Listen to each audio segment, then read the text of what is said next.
Okay, எல்லாருக்கும் good evening. இன்னைக்கு இந்த வீடியோ போடுறதுக்கு ஒரு முக்கியமான காரணம் இருக்கு. அதுக்கு முன்னாடி 2025 வருஷம் A-level பேப்பர் செஞ்ச எல்லாருக்கும் என்னுடைய வாழ்த்துக்கள், கங்க்ராச்சுலேஷன்ஸ். நல்லா செஞ்சுருப்பீங்கன்னு நம்புகிறேன் இல்லையா? நல்ல ரிசல்ட்ஸ் வரணும், மெனக்கட்டு படித்து நல்லா செய்திருப்பீங்க, நல்ல ரிசல்ட்ஸ் வரும். அதுக்கு என்னுடைய வாழ்த்துக்களை நான் முதலாக சொல்லிக்கிறேன். இப்போ இந்த வீடியோ யாருக்கானது அப்படின்னு பார்த்தா இந்த நபர்களுக்கானது. முதலாவது 2025 பிசிக்ஸ் பேப்பர் நல்லா செய்யாத ஆட்கள், அதாவது சட்டிஸ் இல்லை, செய்தது சட்டிஸ் இல்லை, அதான் சொல்லுவாங்க. 2025 பிசிக்ஸ் பேப்பர் செய்தது சட்டிஸ் இல்லாத ஆட்கள், அவங்களுக்கு இந்த வீடியோ ரொம்ப யூஸ்ஃபுல்லாக இருக்கும். அடுத்தது 2025 பேப்பர் செய்து எப்படின்னே தெரியாது, போனேன் உட்காந்து செஞ்சேன் வந்தேன், அவ்வளோதான். அது ஈஸியாக கஷ்டமானு கேட்டால் தெரியாது, எத்தனை சரி வரும்னு கேட்டால் ஒரு ஐடியா இல்லை, எஸ்ஏ 4 செஞ்சுருப்போம் எவ்வளோ மார்க்ஸ் வரும்னு கேட்டால் தெரியாது, ஸ்ட்ரக்சர் ஷுவர் இல்லை. அப்படி ஃபிசிக்ஸில் எக்ஸாம் செஞ்சது ஓகேவா செஞ்சனா இல்லைன்னா சாதாரணமாக செஞ்சனா இல்லை சொதப்பிரிச்சா அப்படின்னு கூட ஷுவர் இல்லாத ஆட்கள், சரியா? அவங்களுக்கும் இந்த வீடியோ யூஸ்ஃபுல்லாக இருக்கும். அடுத்தது எக்ஸாம் டைம் ஸ்ட்ரெஸ் ஆன ஆட்கள், இவங்க ரொம்ப முக்கியமான ஒரு குரூப். எல்லாம் தெரியும், நல்லா படிச்சுட்டு போயிருப்பாங்க, நல்லா படித்து எல்லாமே கிளியராக போயிருந்தாலும், நல்லா ப்ராக்டிஸ் பண்ணி 1000-2000 கேள்வி செஞ்சு ப்ராக்டிஸ் பண்ணி போயிருந்தாலும் இது தவிர்க்க முடியாத ஒரு காரணம், எக்ஸாம் ஸ்ட்ரெஸ். அப்படி எக்ஸாம் ஸ்ட்ரெஸ்ஸால் பாதிக்கப்பட்டவங்க, அதாவது பாதிக்கப்பட்டவனா ஒரு நோய் மாதிரி சொல்கிறேன்னு யோசிக்காதீங்க. நம்ம எல்லாம் படிச்சுட்டு போயிருப்போம், ஆனால் எக்ஸாமில் போயிட்டு உட்காரும்போது ஒன்றுமே வெளியே வந்திருக்காரு, மைண்டு ஃபுல்லாக அப்படியே க்ளீனாக இருந்திருக்கும், பிளாங்காக இருந்திருக்கும், ஒன்றுமே தெரியாது. நம்ம என்னென்னமோ படிச்சுட்டு போயிருப்போம், ஆனால் முதலாவது கேள்வி அழகு பரிமாணத்தில் போடும், அது கூட நம்மளுக்கு தெரியாது. அது ஏன் தெரியாமல் போகுதுன்னா நம்ம விட்ட ஒரு வீக்னஸ் இல்லை, நம்ம எக்ஸாம் நினச்சி பயப்படுறது. எக்ஸாம் பார்த்து எக்ஸாம் பேப்பருக்கு பழக்கம் இல்லை, அல்லது பழக்கமே இருந்தால் கூட இது நம்மளோட ஃபைனல் பேப்பர், இதில் நம்மளுக்கு ஒரு பெரிய ஒரு வாழ்க்கையே தீர்மானிக்கப்பட போகுது, அப்படி ஓவரான ஒரு ஹைப்பில் ஒரு ஓவரான ஒரு பயத்தால் எக்ஸாம் பார்த்து பயப்படுறது. அதை சொல்லுவாங்க சோக்கிங்னு சொல்லுவாங்க. சோக்கிங் அதாவது நம்ம அவசரமாக சாப்பிட்டா அடைக்கும்ல, அந்த ஒரு அடைப்பு மாதிரி தான், சரி? அந்த எக்ஸாம் ஸ்ட்ரெஸ்ஸால் பாதிக்கப்பட்டு எக்ஸாம் செஞ்சுக்க முடியாமல் போனாங்க. அடுத்தது எக்ஸாம் நல்லா செய்திருப்பாங்க, எக்ஸாம் நல்லா சாட்டிஸ்ஃபைடு, எக்ஸாம் நல்லா சாட்டிஸ்ஃபை செஞ்சேன், எல்லாம் நல்லா செஞ்சேன், 50 MCQவில் நம்மளுக்கு தாராளமாக கருதக்கூடிய அளவுக்கு ஒரு மார்க்ஸ் ஒன்று வரும், தாராளமாக 40-40க்கு மேலே 45 அந்த மாதிரி ஒரு மார்க்ஸ் ஒன்று வரும். ஸ்ட்ரக்சர் எல்லாமே தெளிவாக செய்தேன், எஸ்ஏலையும் எந்த பிரச்சனையும் இல்லை, தெளிவாக செஞ்சேன், எக்ஸாம் செஞ்சது எனக்கு சாட்டிஸ், ஃபிசிக்ஸ் நல்லா செஞ்சுருக்கேன், அப்படி ஒரு மைண்ட் செட்டில் உள்ள ஆட்கள், சரியா? ஆனால் அப்படி இருக்க ஆட்களும் கூட சில வேளை வேற பாடங்களால் ரிப்பீட் செய்கிறதுக்கு வெளிக்கிடுவாங்க. நான் என்ன, ஃபிசிக்ஸ் நல்லா இருக்கும், ஃபிசிக்ஸ் நல்லா டாப் லெவலுக்கு செஞ்சுட்டு மற்ற 2 பாடங்களும் சொதப்பி அல்லது மற்ற 2 பாடங்களில் ஸ்ட்ரெஸ்ஸால் பாதிக்கப்பட்டு ஏதாவது ஒரு பிரச்சனையாகி இல்லாட்டி ஏதாவது பிரச்சனைகள் வரும் தானே, அது நம்ம கண்ட்ரோல் பண்ண முடியாத பிரச்சனைகள் இருக்கு. அப்படி பிரச்சனைகள் ஏனைய பாடங்களை ஒழுங்காக செஞ்சுக்க முடியாம அந்த பாடங்களால் ரிப்பீட் செய்யணும்னு நினைக்கிறார்கள். அதே மாதிரி இப்போ செஞ்சதை விட பெட்டராக செய்யணும்னு நினைக்கிறார்கள், ஐ மீன் நல்ல ஒரு ரேங்க் போகணும்னு நினைக்கிறார்கள். அதாவது ஒரு சாதாரணமான ரிசல்ட்ஸ் எடுத்து கேம்பஸ் போனால் போதும் அப்படின்னு நினைக்கிறார்கள் கிடையாது, நான் பேசுகிறாக்கள். அப்படிதான் எல்லாரும் இருக்கணும், நான் இப்போ சொல்கிற மாதிரி தான் எல்லாரும் இருக்கணும். எல்லாரும் ரிப்பீட் ஒன்று செய்வீங்களா இருந்தால் டப்பாக செஞ்சு டாப் லெவலில் இருக்க யூனிவர்சிட்டி போக தான் ட்ரை பண்ணணும். ஏன்னா நீங்கள் செலவு பண்ணுற டைமை யோசிங்க, எவ்வளோ ஒரு பெரிய டைம் இல்லையா? அவ்வளோ பெரிய டைம் ஒன்று செலவு பண்ணி நம்ம சும்மா நார்மலாக போகமாக இருந்தால் யூஸ் இல்லை, நம்ம டப்பாக போகணும்னு நினைக்கிறாங்க. இப்போது எக்ஸாம் செஞ்சது சாட்டிஸ், ஆனால் அதை விட பெட்டரான ஒரு ரேங்க் போகணும், அதை விட நல்லா செய்யணும், அதை விட மற்ற பாடங்களையும் நல்லா செஞ்சு ஒரு நல்ல யூனிவர்சிட்டிக்கு போகணும், நல்ல ரேங்க் போகணும்னு ட்ரை பண்ணுற ஆட்கள், ஃபிசிக்ஸை இன்னும் மேலே தூக்கி வைக்கணும்னு ட்ரை பண்ணுற ஆட்கள், சரி? ஒரு பெட்டரான அண்டர்ஸ்டாண்டிங் வேணும்னு நினைக்கிறாங்க, அவங்களுக்கு இந்த வீடியோ ரொம்பவும் ஹெல்ப்ஃபுல்லாக இருக்கும். அதே மாதிரி சரி, அது இதுதானே, இதுக்கு வரும். எக்ஸாம் செஞ்சுருப்பாங்க, ஆனால் எக்ஸாம் ஸ்டாட்டிஸ் MCQவில் ஒரு 35க்கு மேலே மார்க்ஸ் வரும், 40க்கு 35க்கு இடையில மாதிரி மார்க்ஸ் வரும். ஸ்ட்ரக்சரில் ஒரு 3 ஸ்ட்ரக்சர் செஞ்சுருக்கேன், 4வது டைம் பத்தல, அப்படி ஆக்கள். அதே மாதிரி எஸ்ஏ செய்யும் போது டைம் பத்தாம் போய் 4-2 எஸ்ஏ 2 எஸ்ஏயோட முடிக்க வேண்டியதாகிடுச்சு, டைம் பத்தாம் போயிடுச்சு. அந்த மாதிரியான பிரச்சனைகளுக்கு ஃபேஸ் பண்ணுற ஸ்டூடெண்ட்ஸ் அவங்களுக்கு என்னன்னா, இப்போ 4 எஸ்ஏல 4 எஸ்ஏயுமே செய்ய தெரியும், ஆனால் அவங்களுக்கு என்ன இல்லாமல் போச்சுன்னு சொன்னால் டைம் மேனேஜ்மெண்ட் இல்லை. டைம் மேனேஜ்மெண்ட் இல்லாததால் அந்த பேப்பரை ஃபுல்லாக முடிக்க முடியாமல் போகும். ஃபுல்லாக முடிக்க முடியாமல் போனால் மார்க்ஸ் வராதானே. அதாவது அவங்களுக்கு ஒரு எண்ணம் இருக்கும், ஐ கேன் டூ பெட்டர் இல்லையா? நான் செஞ்சது ஓகே, ஆனால் என்னால் இன்னும் செய்ய முடியும், இன்னும் பெட்டராக என்னால் பெர்ஃபார்ம் பண்ண முடியும், இன்னும் பெரிய மார்க்ஸ் நான் எடுத்துருக்க முடியும். நிறைய பேர் இந்த கேட்டகரிக்குள்ளே தான் வருவாங்க. எனக்கு தெரியும். என்னென்னா நானும் கிளாஸ் செஞ்சதில் நிறையாவது அனுப்பிச்சிருக்கேன். என்னென்னா எக்ஸாம் முடிய வந்து சொல்லுவாங்க, அந்த டைம் சொல்கிற ஒரு விஷயம், எல்லாம் தெரிஞ்ச கேள்வி தான் வந்துருந்துச்சு, ஆனால் செஞ்சுக்க முடியலை. அதாவது என்ன அர்த்தம்? டைம் மேனேஜ்மெண்ட் ஒன்று இல்லாமல் போச்சு இல்லையா? டைம் மேனேஜ்மெண்ட் ஒன்று இல்லாமல் போயிடும். அது வந்து சில வேளை ஸ்ட்ரெஸ்ஸாலையும் வரும். ஸ்ட்ரெஸ்ஸால் என்ன பண்ணணும்னே தெரியாது, அலக்கழிச்சிட்டு இருப்பான் இல்லையா? அந்த மாதிரி ஐ கேன் டூ பெட்டர்னு ஒரு ஃபீலிங் உள்ள ஆக்கள். அப்படிப்பட்ட ஆட்களுக்கும் இந்த வீடியோ ரொம்பவுமே யூஸ்ஃபுல்லாக இருக்கும். அதே மாதிரி 2026 ப்ராப்பர் பேட்ச் இருக்காங்க இல்லையா, இப்போ செய்ய போகிற ஃப்ரெஷ்ஷான பேட்ச், அவங்களில் ரேப்பிடான ரிவிஷன் தேவைப்படுற ஆட்கள். என்ன அர்த்தம்? பாடம் வந்து நம்ம இங்கே விலாவரியாக விளக்கமாக படிக்க வேண்டிய அவசியம் இல்லை, ஆனால் குயிக்காக எல்லாத்தையும் ரிவைஸ் பண்ணணும். குயிக்காக எல்லாத்தையும் ஒரு ஷார்ட் நோட் மெத்தட்லையோ இல்லாட்டி ஒரு எக்கோ ரிவிஷன் மெத்தட்லையோ குயிக்காக எல்லாத்தையுமே ரிவைஸ் பண்ணி எடுக்க வேண்டிய ஆக்கள். அப்படி எதிர்பார்க்குறாக்கள் ஷார்ட் நோட் ஒன்று வேணும், அல்லது ரேப்பிடாக ரிவைஸ் பண்ணி எல்லாத்தையும் ஞாபகத்தில் வச்சுக்கணும். அப்படி ஒரு எதிர்பார்ப்போட இருக்க 2026 ப்ராப்பர் பேட்ச் ஆக்கள். சரி, அவங்க சில வேளை இன்னும் எல்லா பாடங்களும் படிக்காமல் இருக்கலாம், இன்னும் படிக்கிறதுக்கு இருக்கலாம். சில வேளை அவங்களோட ஸ்கூல்ஸில் வந்து படித்து கொடுத்துட்ருக்கலாம், அவங்க ஸ்கூல்ஸில் தியரியை கவர் பண்ணிக்கிறேன், ஆனால் எனக்கு ஒரு ரிவிஷன் வேணும். எப்படி அந்த தியரிஸை அப்ளை பண்ணுறதுங்கிற நாலேஜ் வேணும், எங்கே அப்ளை பண்ணுறது, எப்படி அதை ரியல் லைஃப்பில் பார்க்குறது எங்கே இருக்கும் இல்லையா? அந்த மாதிரி ஒரு மைண்ட் செட் உள்ள 26 ப்ராப்பர் பேட்ச் ஆக்கள். அவங்க அதே மாதிரி எக்ஸாம் கேள்விகள் செய்கிறதுக்கு எப்படி ப்ராக்டிஸ் பண்ணுறது, அதான் நான் சொன்னேன்ல, அப்ளிகேஷன்ஸ் எங்கே அப்ளை பண்ணணும், எந்த இடத்துல ஃபிசிக்ஸை நம்ம பார்க்கலாம் அப்படின்னு ஒரு கேள்வியோடு இருக்க 26 ப்ராப்பர் பேட்ச் ஆக்களுக்கும் இந்த வீடியோ ரொம்ப யூஸ்ஃபுல்லாக இருக்கும். இவங்களுக்காக தான் இந்த வீடியோ. சரி, இப்போ இவ்வளோ பேசுகிறேன்னே, நான் யார் அப்படின்னு பார்த்தா நான் யுவன் ஸ்ரீ. சரி, என்ன யுவன்னு சொல்லலாம், யுவன் கூப்பிடலாம். நான் வந்து பிஎஸ்சி இன்ஜினியரிங் படிக்கிறேன், டிபார்ட்மெண்ட் ஆஃப் எலக்ட்ரிக்கல் இன்ஜினியரிங், மொரட்டோ யூனிவர்சிட்டியில். சரியா? இப்போ நான் உங்களுக்கு தேவையான ஒரு சின்ன ஒரு 20 நிமிஷத்துக்குள்ளே அடக்கிறதுக்கு ட்ரை பண்ணுறேன். உங்களுக்கு தேவையான ஒரு மோட்டிவேஷனும் அடுத்து நீங்கள் என்ன பண்ணணும்னு ஒரு ஐடியாவும் உங்களுக்கு நான் தாரத்துக்காக இந்த வீடியோவை நான் அப்லோட் பண்ணுறேன். சரியா? அப்போ நம்ம வீடியோக்குள்ளே போவோம். சரி, இப்போ நம்ம 2025 ரிப்பீட் பேட்சை பற்றி கொஞ்சம் பேசுவோம். சரியா? அதாவது இப்போ நான் சொல்லும்போது சொல்லியிருந்தேன் இல்லையா, கொஞ்சம் கேட்டகரிஸ். அதில் 2025ஓட சம்மந்தப்பட்ட ஆக்கள், எக்ஸாம் சாட்டிஸ் இல்லாத ஆக்கள், எக்ஸாம் சாட்டிஸ் ஐ கேன் டூ பெட்டர்னு ஃபீல் பண்ணுற ஆக்கள், இல்லாட்டி எக்ஸாமில் இன்னும் நல்லா செஞ்சு நல்ல ரேங்க் ஒன்று போடணும்னு நினைக்கிறாக்கள், அந்த மாதிரி ரிப்பீட் ஆகிற பேட்ச் பற்றின சில விஷயங்கள் கொஞ்சம் நம்ம பேசுவோம். ஒன்றா, இது ஒரு மிஸ்கன்செப்ஷன். என்னன்னா, ரிப்பீட்டுங்கிறது ஒரு தோல்வி கிடையாது. Repeat is not a failure. Repeat does not mean failure. ரிப்பீட்டுங்கிறது ஃபெயிலியர் கிடையாது. இப்போ நீங்கள் ஒரு பேப்பரை வந்து செய்ய முடியாமல் போச்சுன்னு வைங்களேன், அந்த பேப்பர் செய்ய முடியாமல் போனதுக்கு எக்கச்சக்கமாக காரணங்கள் இருக்கலாம். சில வேளை தவிர்க்க முடியாத காரணங்களாக கூட இருக்கலாம். போன வருஷமெல்லாம் இது நடந்துச்சு, எக்ஸாம் டைம்லாம் சரியான வெள்ளம் இல்லையா? அப்போ அந்த மாதிரி பிரச்சனைகளால் கூட தவிர்க்க முடியாமல் எக்ஸாம் ஒழுங்காக செய்ய முடியாமல் போயிருக்கலாம். அப்போ இந்த எக்ஸாமில் நம்மகிட்ட லக்கும் கொஞ்சம் விளையாடுது இல்லையா? அப்போ நம்மகிட்ட ஒரு லக்கால் இல்லாட்டி ஒரு பேட் லக்கால் நம்ம என்னதான் நல்லா படிச்சுட்டு போயிருந்தாலும் சில வேலை செய்ய முடியாமல் போயிருக்கலாம். அப்போ நம்ம ரிப்பீட் செய்ய வேண்டி வரும், அடுத்த வருஷமும் திரும்ப ட்ரை பண்ண வேண்டி வரும். நம்ம அப்படி ரிப்பீட் செய்கிறோன்னு சொன்னால் அது நம்மளோட தோல்வி கிடையாது. அதை நீங்கள் புரிஞ்சுக்கணும், அது நம்மளோட தோல்வி கிடையாது. நம்ம ரிப்பீட் செய்கிறது எதுக்காகன்னு சொன்னால் அது நம்மளுக்கு கிடைச்ச இன்னொரு சான்ஸ், விளங்குதா? நம்மளுக்கு கிடைச்ச இன்னொரு வாய்ப்பு. நம்ம ரிப்பீட் செய்கிறோன்னு சொன்னால் அதை தோல்வி மாதிரி பார்க்க வேண்டிய அவசியம் இல்லை. அது நம்மளுக்கு கிடைச்சிருக்க இன்னொரு வாய்ப்பு, அதை நம்ம பிரயோசனப்படுத்திக்கணும். அப்போ நம்ம ரிப்பீட் செய்ய போகிறோங்கிறத ஒரு டைம் வேஸ்ட் மாதிரியோ, அல்லது ஒரு காசு வேஸ்ட் ஆக போகிற ஒரு விஷயங்கிற மாதிரியோ, அல்லது இது செஞ்சு வேலை இல்லை நம்ம பேசாமல் வேலைக்கு போகலாம் அப்படிங்கிற ஒரு மைண்ட் செட்டோடையோ நம்ம ரிப்பீட் செய்வமாக இருந்தால் அது நம்மளுக்கு பிரயோசனமாக இருக்காது இல்லையா? நம்ம ஆல்ரெடி நல்லா படித்து நல்லா ட்ரை பண்ணி முடிஞ்ச அளவுக்கு நம்மளால ட்ரை பண்ணியிருக்கோம் இல்லையா? ஏதோ தவிர்க்க முடியாத காரணங்களால் செய்ய முடியாமல் போயிருந்தாலும் நம்மளோட மேக்சிமத்தை நம்ம கொடுத்துருக்கணும். அந்த ட்ரை பண்ணதுக்கு ஏற்ற ரிசல்ட் வரல, அதுக்கு வேற பிற காரணிகளும் செல்வாக்கு செலுத்தலாம். ஆனால் நம்ம இன்னும் நல்லா ட்ரை பண்ணலாம், இன்னும் நம்ம பெர்ஃபார்ம் பண்ணலாம் அப்படின்னு தோண நம்ம என்ன பண்ணோம், திருப்பருக்கா செய்யும். அது ஃபெயிலியரா நம்ம பார்க்கக்கூடாது இல்லையா? அது நம்மளுக்கு இன்னொரு கிடைக்கிற சான்ஸ், அதை நம்ம யூஸ் பண்ணிக்கணும். நம்மளுக்கு நம்ம எஜுகேஷன் சிஸ்டம் A லெவலில் 3 சான்ஸ் இருக்கு. 3rd வரைக்கும் நம்ம செய்யலாம்.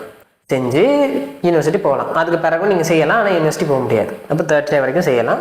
அது உண்மையிலே ஒரு வாய்ப்பு இல்லையே. அந்த வாய்ப்பை நம்ம யூஸ் பண்ணிக்கணும். அதை தோல்வி மாதிரி கருதி முடங்கி போய் உட்கார்ந்துருக்கதோ அல்லது இது எனக்கு சரி வராதுன்னு முடிவு பண்ணிட்டு வேலைக்கு போகிறதோ எந்த விதத்துலையும் பிரயோசனமாக இருக்காது. அப்போ நீங்கள் இவ்வளோ நாளாக படிச்சிங்களா, அந்த டைம் என்ன ஆகுறது? 2 வருஷம். 2 வருஷம்னு சொன்னால் எவ்வளவு பெரிய ஒரு டைம் இல்லையா? உங்களுக்கு இப்போ அந்த டைம் விட்டு அருமை புரியாது. ஆனால் இவங்களுக்கு நல்லா தெரியும். எக்ஸாம் செஞ்சுட்டு இருக்கும்போது செய்ய முன்னுக்கே டைம் முடிஞ்சு போயிடும் இல்லையா? அவங்களுக்கு அந்த எக்ஸாமுக்கு அந்த அந்த டைம் விட்டு வேல்யூ தெரியும். ஐயோ இன்னொரு 5 நிமிஷம் இருந்திருந்தா ஃபுல்லாக முடிச்சிருப்பேனே, டைம் விட்டு வேல்யூ அவங்களுக்கு தெரியும். அதே மாதிரி நீங்கள் இப்போ ஜாலியாக இருப்பீங்க, நீங்கள் இன்னும் ஒரு ஆள்கிட்ட டிபெண்டன்ஸில் தான் வாழ்ந்துட்டு இருக்கீங்க இல்லையா? நம்மளை பார்த்துக்கிறதுக்கு ஒரு ஆள் இருக்காங்க. அப்படி இருக்க வரைக்கும் உங்களுக்கு புரியாது. நீங்கள் வெளியில் ஒரு சுயமான ஒரு யாரிலையும் டிபெண்ட் ஆகாமல் வாழ பழகும் போது அப்போ ஃபீல் பண்ணுவீங்க இல்லையா? இது எல்லாரும் பண்ணுறது தான், எல்லாரும் பண்ணுவாங்க. அது நம்மளும் அட்வைஸ் பண்ணுவோம், ஆனாலும் பண்ணாலும் கேட்க மாட்டாங்க. அது இயல்பு, அது நம்ம எதுவும் சொல்ல முடியாது. அது தானா, அது எல்லாருக்கும் நடக்கிறது தான். நம்ம என்ன சொன்னாலும் கேட்க மாட்டாங்க. ஆனால் கேட்குற ஆக்கள் உயர்ந்துருவாங்க, கேட்காத ஆக்கள் அனுபவத்தால் பட்டு பிறகு யோசிப்பாங்க. அதான் சிக்கல். சரியா? அப்போ நம்ம என்ன சொல்கிறோன்னா, நம்ம வேஸ்ட் பண்ண அந்த 2 வருஷத்தை மேக்ஸிமம் யூஸ் பண்ணிக்கணும். இப்போ உங்கள் கையில் ஒரு 10,000 ரூபா இருக்குன்னு வச்சுக்கோங்களேன். அந்த 10,000 ரூபா கொடுத்து ஒரு ஃபோன் ஒன்று வாங்குறீங்கன்னு வச்சுக்கோங்க. சரியா? இந்த நாளும் நடக்கிற ஒரு பேசிக்கான ஒரு சினாரியோ. ஒரு ஃபோன் ஒன்று வாங்குறீங்க. அந்த ஃபோனை வாங்கி உங்களால் எதிர்பார்த்த பர்ஃபார்மன்ஸை எடுக்க முடியலை. என்ன பண்ணுவோம்? ஒன்று கொடுத்துட்டு வேற வாங்குவோம். அல்லது நம்மளால் முடிஞ்ச அளவுக்கு அதை புஷ் பண்ணுவோம் இல்லையா? ஒரு கேம் விளையாடுறீங்கன்னு வச்சுக்கோங்களேன், ஹை குவாலிட்டியில் விளையாட முடியலை. என்ன பண்ணுவீங்க? அட்லீஸ்ட் முடிஞ்ச அளவுக்கு மேக்ஸிமம் ட்ரை பண்ணி ஒரு மீடியம் குவாலிட்டியிலேயாவது விளையாட ட்ரை பண்ணுவோம் இல்லையா? அப்போ விளையாடுவோம். இன்னும் கொஞ்சம் காசு கலெக்ட் ஆனால் புது ஃபோனை வாங்குவோம், ஹை குவாலிட்டியில் விளையாடுவோம், அப்கிரேட் ஆகும். அதான் சொல்ல வரேன். இப்போ நான் இதில் என்ன மீன் பண்ணுறேன்னு சொன்னால், நம்ம செலவு பண்ணியிருக்கோம், அதை மேக்ஸிமம் யூட்டிலைஸ் பண்ணணும். அதனால இதை ஒரு ஃபெயிலியர் மாதிரி யோசிச்சு கவலைப்பட்டு அந்த ஃபெயிலியர்னு யோசிக்கிறதால டைமை வேஸ்ட் பண்ணி இதை நீங்கள் இல்லாமல் பண்ணிக்காம இப்பையிலிருந்தே ஒர்க் பண்ண தொடங்குங்க. சரியா? இது எல்லாருக்கும் பொது. கட்டாயம் ஒழுங்கா செய்யாத ஆக்கள் மட்டும்தான் ஒர்க் பண்ணணும் இல்லை. ஒழுங்கா செஞ்சு நல்லா ரிசல்ட் வரும்னு ஒரு நம்பிக்கை இருக்க ஆக்கள் கூட தொடர்ச்சியாக ஒர்க் பண்ணிட்டே இருக்கணும், டச்சிலே இருக்கணும்.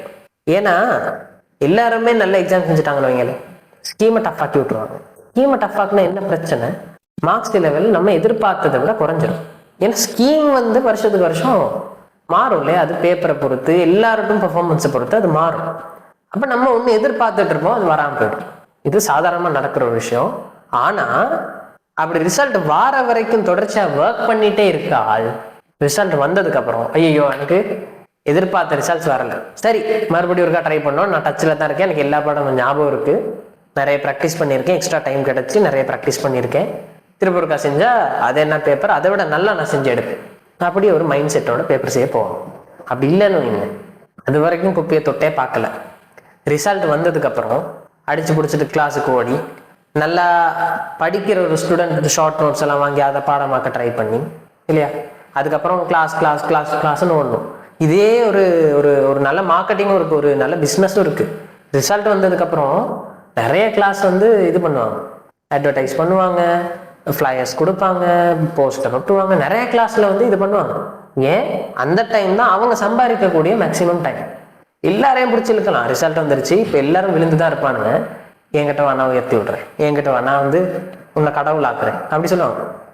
அது நடக்காது. ஏன்? திரும்ப முதல்ல இருந்து படிக்கணும், ஒண்ணுமே ஞாபகம் இருக்காது.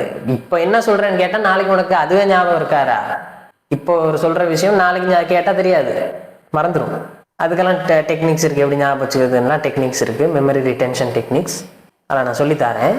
ஆனால் நான் சொல்ல வர விஷயம் என்னன்னா, இப்போ சுட சுட படிச்சு எக்ஸாம் செஞ்சு ஒரு மேக்சிமம் டச்சில் இருக்கீங்க. புக்கில் எல்லாம் படிச்சு கொடுக்காத டெக்னிக்ஸ் கூட உங்களுக்கு தெரியும். நீங்களா உருவாக்குன டெக்னிக்ஸ் ஷார்ட்கட்ஸ் கூட உங்ககிட்ட இருக்கும். படிச்சாக்கள் சொல்றேன் இல்லையா, ட்ரை பண்ண ஆக்களுக்கு எக்ஸாம் பேப்பர் செய்யும் போது அட இப்படி செய்யலாம்ல, அப்படி செய்யலாம்ல, சார் ஒன்று சொல்லி கொடுத்தாரு ஆனால் புரியலை, ஆனால் இது இப்படி செஞ்சால் லேசாக வருது. அந்த மாதிரி உங்ககிட்டே ஷார்ட்கட்ஸ் இருக்கும், உங்ககிட்டே ஒரு பார்த்துருக்கும் எப்படி அந்த கேள்வி அணுகிறது, எப்படி பிசிக்ஸ் பேப்பரை பார்க்கறதுன்னு ஒரு ஐடியா இருக்கும். அந்த ஐடியாவை மறந்து அநியாயமாக வேஸ்ட் பண்ணிடாம குப்பையில் போட்டுறாம நீங்கள் என்ன பண்ணணும்னு சொன்னால் அதை பத்திரப்படுத்தி பொக்கிஷமாக வைக்கணும். அதை நீங்கள் மேக்ஸிமம் யூஸ் பண்ணணும். அதுக்கு என்ன பண்ணணும்னா தொடர்ச்சியாக டச்சில் இருக்கணும், கேள்விகள்லாம் செஞ்சு ப்ராக்டிஸ் பண்ணணும். இன்னும் பண்ணுங்க, ரிசல்ட் வர வரைக்கும் பண்ணுங்க. நீ நல்லாவே செஞ்சிரு பேப்பரை, நீ எப்படி வேணாலும் செய் பேப்பர். ஃபுல்லாக செஞ்சுருக்கலாம், சில பேர் 8 கேள்வியும் கூட செஞ்சுருக்கலாம். ஆனாலும் டச்சிலே இருங்க. டாப்பர்ஸ் வந்து என்றைக்குமே எக்ஸாம் முடிச்சுட்டு வந்து சும்மா இருக்க மாட்டாங்க. சரியா? டச்சிலே தான் இருப்பாங்க. டச்சிலே இருப்பாங்க. ரிசல்ட் வந்ததுக்கு பிறகு நம்ம முடிவு பண்ணலாம்ல இல்லையா? அதோட நம்ம வந்து ரிலாக்ஸாக இருக்கலாம். அது அடுத்த விஷயம். இல்லாட்டி ரிசல்ட் வர வரைக்கும் ரிலாக்ஸாக இருப்போம், அதுக்கப்புறம் தலையை பிச்சுக்கிற அளவு டென்ஷன் ஆகும் இல்லையா? அதனால டச்சில் இருக்க வேண்டியது ஒரு முக்கியமான விஷயம். அப்போ நீங்கள் ஒரு விஷயம் நீங்கள் வந்து நோட் பண்ணிக்கணும், என்னென்னா ரிப்பீட்டுங்கிறது ஃபெயிலியர் கிடையாது, அது இன்னொரு சான்ஸ். அதை நம்ம யூஸ் பண்ணிக்கணும். யூஸ் பண்ணும்போது இது வரைக்கும் நம்ம என்னென்ன பண்ணியிருக்கோமோ அதை விட பல மடங்கு பாஞ்சி நம்ம யூஸ் பண்ணிக்கோமா இருந்தால் நம்ம இன்னும் நல்ல டாப்பான லெவலுக்கு போகலாம். ரைட்டா? அடுத்தது, ரிப்பீட்டுன்னு நினைக்கிறது ஒரு கேவலம் இல்லை, ஒரு கெட்ட விஷயம் இல்லை, அது வந்து ஒரு விரும்பத்தகாத ஒரு விஷயம் இல்லை. சரிதானே? நிறைய சக்ஸஸ்ஃபுல்லான ஆட்கள் ரிப்பீட்டர்ஸ் தான். அப்படின்னு நீங்கள் கேட்க வேணாம், எல்லாரும் என்ன A-level திருப்ப ரிப்பீட் ஆனாங்களான்னு. A-level மட்டும் இல்லை ரிப்பீட், என்னென்னமோ கண்டுபிடிப்புகள் டெக்னாலஜிஸ் இருக்குது. இலான் மஸ்க் எல்லாருக்கும் தெரிஞ்சிருக்கும்ல. இப்போ அவர் என்னது SpaceXன்னு ஒரு கம்பெனி வச்சுருக்காரு, ராக்கெட் அனுப்புகிறாரு. அவர்கிட்ட முதலாவது ராக்கெட் நிறைய சக்ஸஸ்ஃபுல்லாக லான்ச் ஆகுறதுக்கு 2 வருஷம் ஆச்சு. இப்போ நீங்கள் நினைக்கலாம் 2 வருஷம் தானே இன்னொரு டைம் அப்படின்னு நினைக்கலாம். ஆனால் மறுபடி ட்ரை பண்ணுறதுக்கு எவ்வளோ செலவாகிருக்கும். ஒரு ராக்கெட் ஒன்று அனுப்புறது சாதாரண விஷயம் இல்லை, $1 பில்லியன் செலவாகும். அப்போ அவ்வளவு செலவு பண்ணி மறுபடி ட்ரை பண்ணி 2008 அவங்களோட ஃபர்ஸ்ட் ராக்கெட் லான்ச் ஆச்சு. அப்போ அந்த விடாமுயற்சி அது ஒரு கேவலம் கிடையாது. சரிதானே? அவர் ராக்கெட் அனுப்பும்போது ஐயோ மேலே போய்ட்டு வெடிச்சிருச்சு.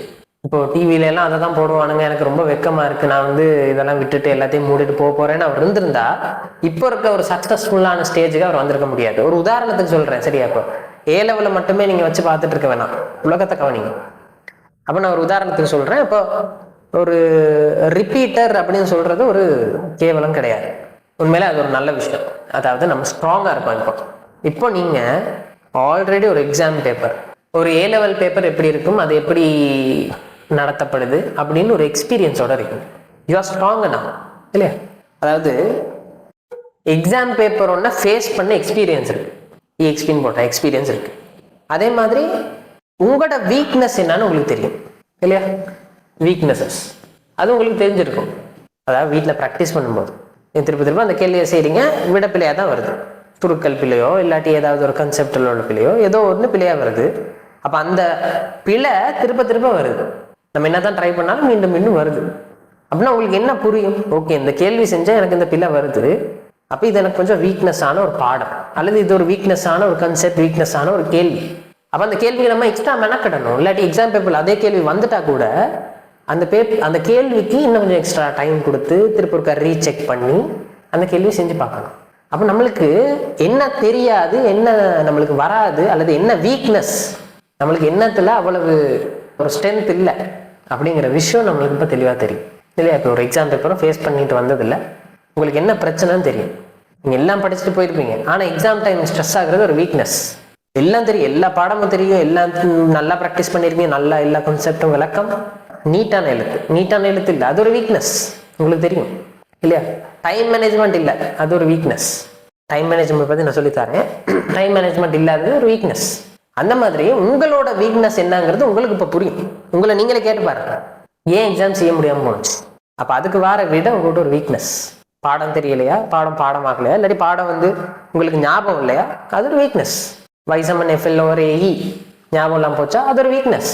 அப்போ உங்களோட வீக்னஸ் என்னன்னா அது ஒவ்வொருத்தருக்கு ஒருத்தர் தனிப்பட்டது இல்லையா? எனக்கும் வீக்னஸ் இருக்கு, அதே மாதிரி எல்லாருக்கும் வீக்னஸ் இருக்கும். அந்த வீக்னஸ் ஆளுக்கால் மாறுபடும். உங்களோட வீக்னஸ் என்னன்னு நீங்க தான் கண்டுபிடிக்கணும். அந்த வீக்னஸ் என்னங்கிறது உங்களுக்கு இப்போ புரிஞ்சிருக்கும், சரியா? You know the weakness. அடுத்தது, நீங்க விட்ட பிழை என்னன்னு தெரியும், மிஸ்டேக்ஸ். நீங்க விட்ட பிழை என்ன, பிழை என்ன சொல்ல வரேன்னு சொன்னா, நீங்க பெரிய ஒரு பாடம்னு படிச்சிருப்பீங்க, ஆனா பேப்பர்ல அந்த பாடம் வரவே வராது. அப்படி ஒரு பாடத்தை போட்டு 4-5 நாளைக்கு வச்சு ரிவைஸ் பண்ணி கேள்வி செஞ்சு கன்செப்டை இது பண்ணி படிச்சிருப்பீங்க. ஒரு உதாரணத்துக்கு சொல்றேன். அவ்வளவு படிக்க வேண்டிய அவசியம் இல்லை, கேள்வி வரப்போறதும் இல்லை. அப்படி ஒரு பாடத்தை படிச்சுட்டு போயிட்டு பேப்பர் பார்த்தா கேள்வியே இல்லை. இப்போ கேள்வி என்ன கேள்வி வரும், என்ன கேள்வி வராதுங்கிறது நம்ம சொல்லலாம் தானே. பாஸ் பேப்பர்ஸ் பேட்டர்னை பார்த்தா நமக்கு தெரியும் தானே என்ன ஃபார்மெட்டில் வருது. அந்த மாதிரி நீங்கள் பார்க்குறீங்க, கேள்வியே இல்லை. அப்போ என்னது, அவ்வளோ நாள் படித்த டைம் வேஸ்ட். அது ஒரு மிஸ்டேக். அல்லது நீங்கள் எக்ஸாமில் போயிட்டு செஞ்சுட்டே போகிறீங்க, ஒரு பெரிய சுருக்கல் வருதுன்னு வச்சுக்கோங்க, ஒரு ரூட்டெல்லாம் வர மாதிரி சுருக்கல் வருதுன்னு வச்சுக்கோங்க. அந்த சுருக்கெல்லாம் மெனக்கட்டு உட்காந்து லாக் புக்கெல்லாம் பார்த்து செஞ்சு முடிக்கிறீங்க. செஞ்சு முடிச்சுட்டு திருப்ப கேள்வியை பார்த்தா கேள்வியில் அந்த ரூட்டுக்குள்ளே வரத்துக்கு வேல்யூ ஒன்று தந்திருக்காங்க. ரூட் 67 சமன் ஏதோ ஒரு நம்பர்னு தந்திருக்காங்க. அதை போட்டிருந்தா ஈஸியாக சுருக்கல் முடிஞ்சிருக்கும். நீங்கள் லோக்கெல்லாம் பார்த்து டைம் வேஸ்ட் பண்ணி கேள்வி ஒழுங்காக செஞ்சுக்க முடியாது. அப்போ பேப்பரே சில வேலை டைம் பத்தாமல் செய்ய முடியாமல் போயிருக்கும். அப்போ அது ஒரு மிஸ்டேக். என்ன மிஸ்டேக்? அங்கே கேள்வி ஒழுங்காக வாசிக்கலை, கேள்வியை கிரகிச்சு வாசிக்கலை. கேள்வியை வாசிக்கும் போது முக்கியமான விஷயங்களுக்கு அண்டர்லைன் பண்ணி அழகாக வாசிக்கணும். கேள்வியை விளங்கி எடுக்கிறதுங்கிறது ஒரு ஸ்கில் இல்லையா? அந்த ஸ்கில் பத்தாது, அல்லது அது நீங்கள் விட்ட மிஸ்டேக். அதை பார்த்துருந்தீங்கன்னா ஓகே, ஈஸியாக முடிஞ்சிருக்கும். அப்படி ஒரு பிழை வரும். அந்த மாதிரி நம்ம விடுற பிழை என்னங்கிறது நம்மளுக்கு இப்போ தெரியும். அந்த பிழை தெரிஞ்சனால அதை நம்ம திருத்திக்க ட்ரை பண்ணலாம். அதை நம்ம திருத்திக்கிட்டு எப்படி அந்த பிழை இல்லாமல் அடுத்த பேப்பரை அணுகிறது அப்படின்னு பார்க்கலாம். அப்போ இந்த 2025 எக்ஸாம் செஞ்சு ரிப்பீட் செய்யணும்னு நினைக்கிற ஆட்கள் ரிப்பீட் செய்கிறத ஒரு ஃபெயிலியராகவோ அல்லது ஒரு தகாத செயலாகவோ கருத வேண்டாம். அது இன்னொரு சான்ஸ், இந்த யூனிவர்ஸ் உங்களுக்கு கொடுக்குற இன்னொரு சான்ஸ்னு வச்சுக்கோம். அதை மேக்ஸிமம் ட்ரை பண்ணி யூஸ் பண்ணி அதை பிரயோசனப்படுத்திக்கிறதுக்கு பழகணும். டைமை வேஸ்ட் பண்ண வேணாம். டைமுங்கிறது ஒரு முக்கியமான ஒரு காரணம் இல்லையா? அப்புறம் டைமை வேஸ்ட் பண்ணாமல் எப்படி நம்ம இனி வரப்போகிற அடுத்த எக்ஸாமுக்கு கொஞ்சம் காலம் இருக்குன்னு சொன்னால் அந்த காலத்தை எப்படி யூஸ் பண்ணுறதுன்னு நீங்கள் பிளான் பண்ணிக்கணும். அந்த பிளான் எல்லாமே நான் தாரேன். அப்போது இந்த 2025 ரிப்பீட் செஞ்ச ஆட்கள் அந்த விஷயத்தில் கொஞ்சம் கவனமாக இருக்கும். 2025 பேட்ச் நீங்கள் விட்ட பிள்ளைகள் என்னவா அப்படின்னு கொஞ்சம் யோசிப்பாங்க. சில வேளை நீங்கள் கன்சிஸ்டண்டாக ஒர்க் பண்ணாமல் இருந்திருக்கலாம். லேக் ஆஃப் கன்சிஸ்டண்டாக ஒர்க் பண்ணலாம். அதாவது கன்சிஸ்டன்ஸ்னா என்ன? கன்சிஸ்டன்சினா தொடர்ச்சியாக ஒர்க் பண்ணுறது. ஒரு நாள் ஒர்க் பண்ணிட்டு அடுத்த நாள் விடுறது, தொடர்ச்சியாக ஒர்க் பண்ணுறது தான் கன்சிஸ்டன்சி. இப்போ நீங்கள் மோட்டிவேஷன் ஒன்று உங்களுக்கு வரும். மோட்டிவேஷன் வராது முக்கியம் கிடையாது. மோட்டிவேஷன் ஒரு ஷார்ட் டைம் தான், ஒரு ஷார்ட் பீரியடான ஒரு பர்ஸ்ட்.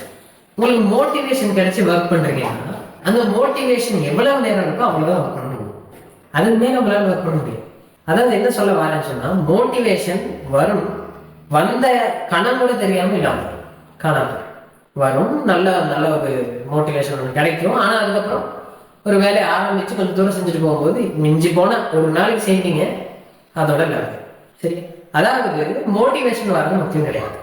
இப்போ நீங்கள் ஒரு டைம் டேபிள் போடுறீங்கன்னு வச்சுக்கோங்க. ஒரு டைம் ஷெட்யூல் பண்ணுறீங்க. இந்த டைமுக்குள்ளே ஒவ்வொரு நாளும் நான் 50-50 கேள்வி செய்யப்போகிறேன். 50-50 கேள்வி செஞ்சு எந்த நாளும் செஞ்சவா இருந்தால் நிறைய கேள்வி செஞ்சிடலாம். அதனால 50-50 கேள்வி செய்ய போகிறேன்னு பிளான் பண்ணுங்க. பிளான் பண்ணி சரி டைம் டேபிள்லாம் போட்டு அழகாக பெட்டியெல்லாம் போட்டு டைம் டேபிள்லாம் போட்டு முதல் நாள் எடுத்து ஐயோ டைம் டேபிள்லாம் போட்டாச்சு, இப்போ செய்யணும். 50 கேள்வி செய்கிறது லேஸ் இல்லை கண்ணு. அதுவும் ஃபிசிக்ஸில் செய்கிறது யோசிச்சு இது எந்த பாடம், அந்த சரி ஓகே இந்த சமன்பாடு போடணும், அந்த தொடர்பு போடணும், இப்படி ஒரு கேள்வி அங்கே பார்த்தோம் இங்கே பார்த்தோம் இப்படி படிச்சு தந்தாரு அப்படியெல்லாம் யோசிச்சு 50 கேள்வி செய்கிறது லேசு கிடையாது. சரி, நீங்கள் முதல் நாள் டைம் டேபிள் போட்டுறீங்க, சரி செய்வோன்னு சொல்லி செஞ்சு முடிச்சிட்டீங்க. ஓகே, டைம் டேபிள் போடுறதுங்கிறது நம்மளை ஓகே மோட்டிவேட் பண்ணுறது தானே. இந்த வேலை ஒர்க் பண்ணுவோம், நம்ம வெற்றி அடையலாம் அப்படின்னு யோசிச்சு டைம் டேபிள்லாம் போட்டு ஒரு நாள் வேலை செய்கிறேன்.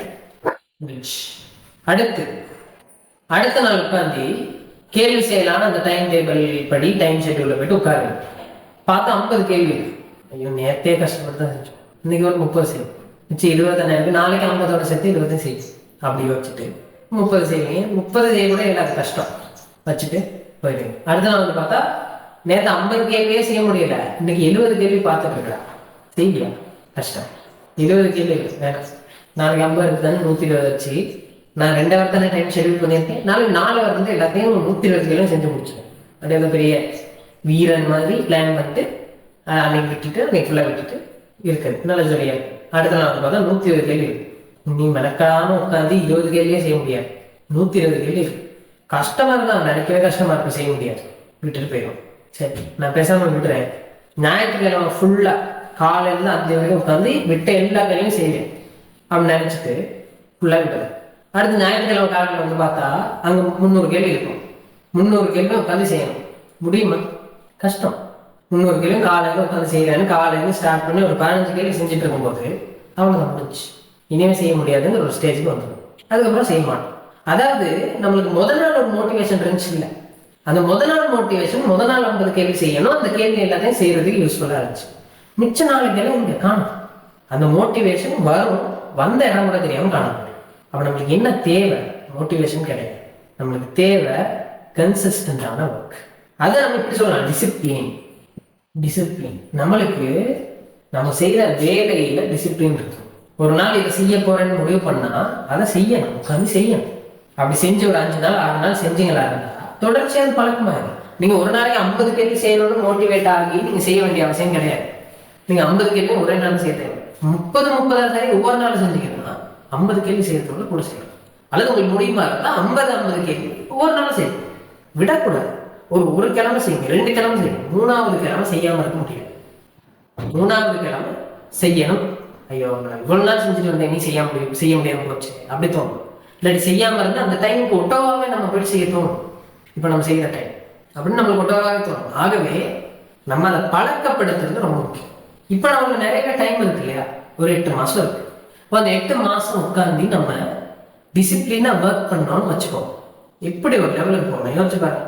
நீங்க ஃபர்ஸ்ட் ஷைல செய்யும் போது அந்த கடைசி 3 மாசத்தை தவிர முன்னுக்கு இருக்க டைம் பீரியட் ஃபுல்லாக படிக்காமலே இருந்திருக்கலாம், ஒண்ணுமே தெரியாத இருந்திருக்கலாம்.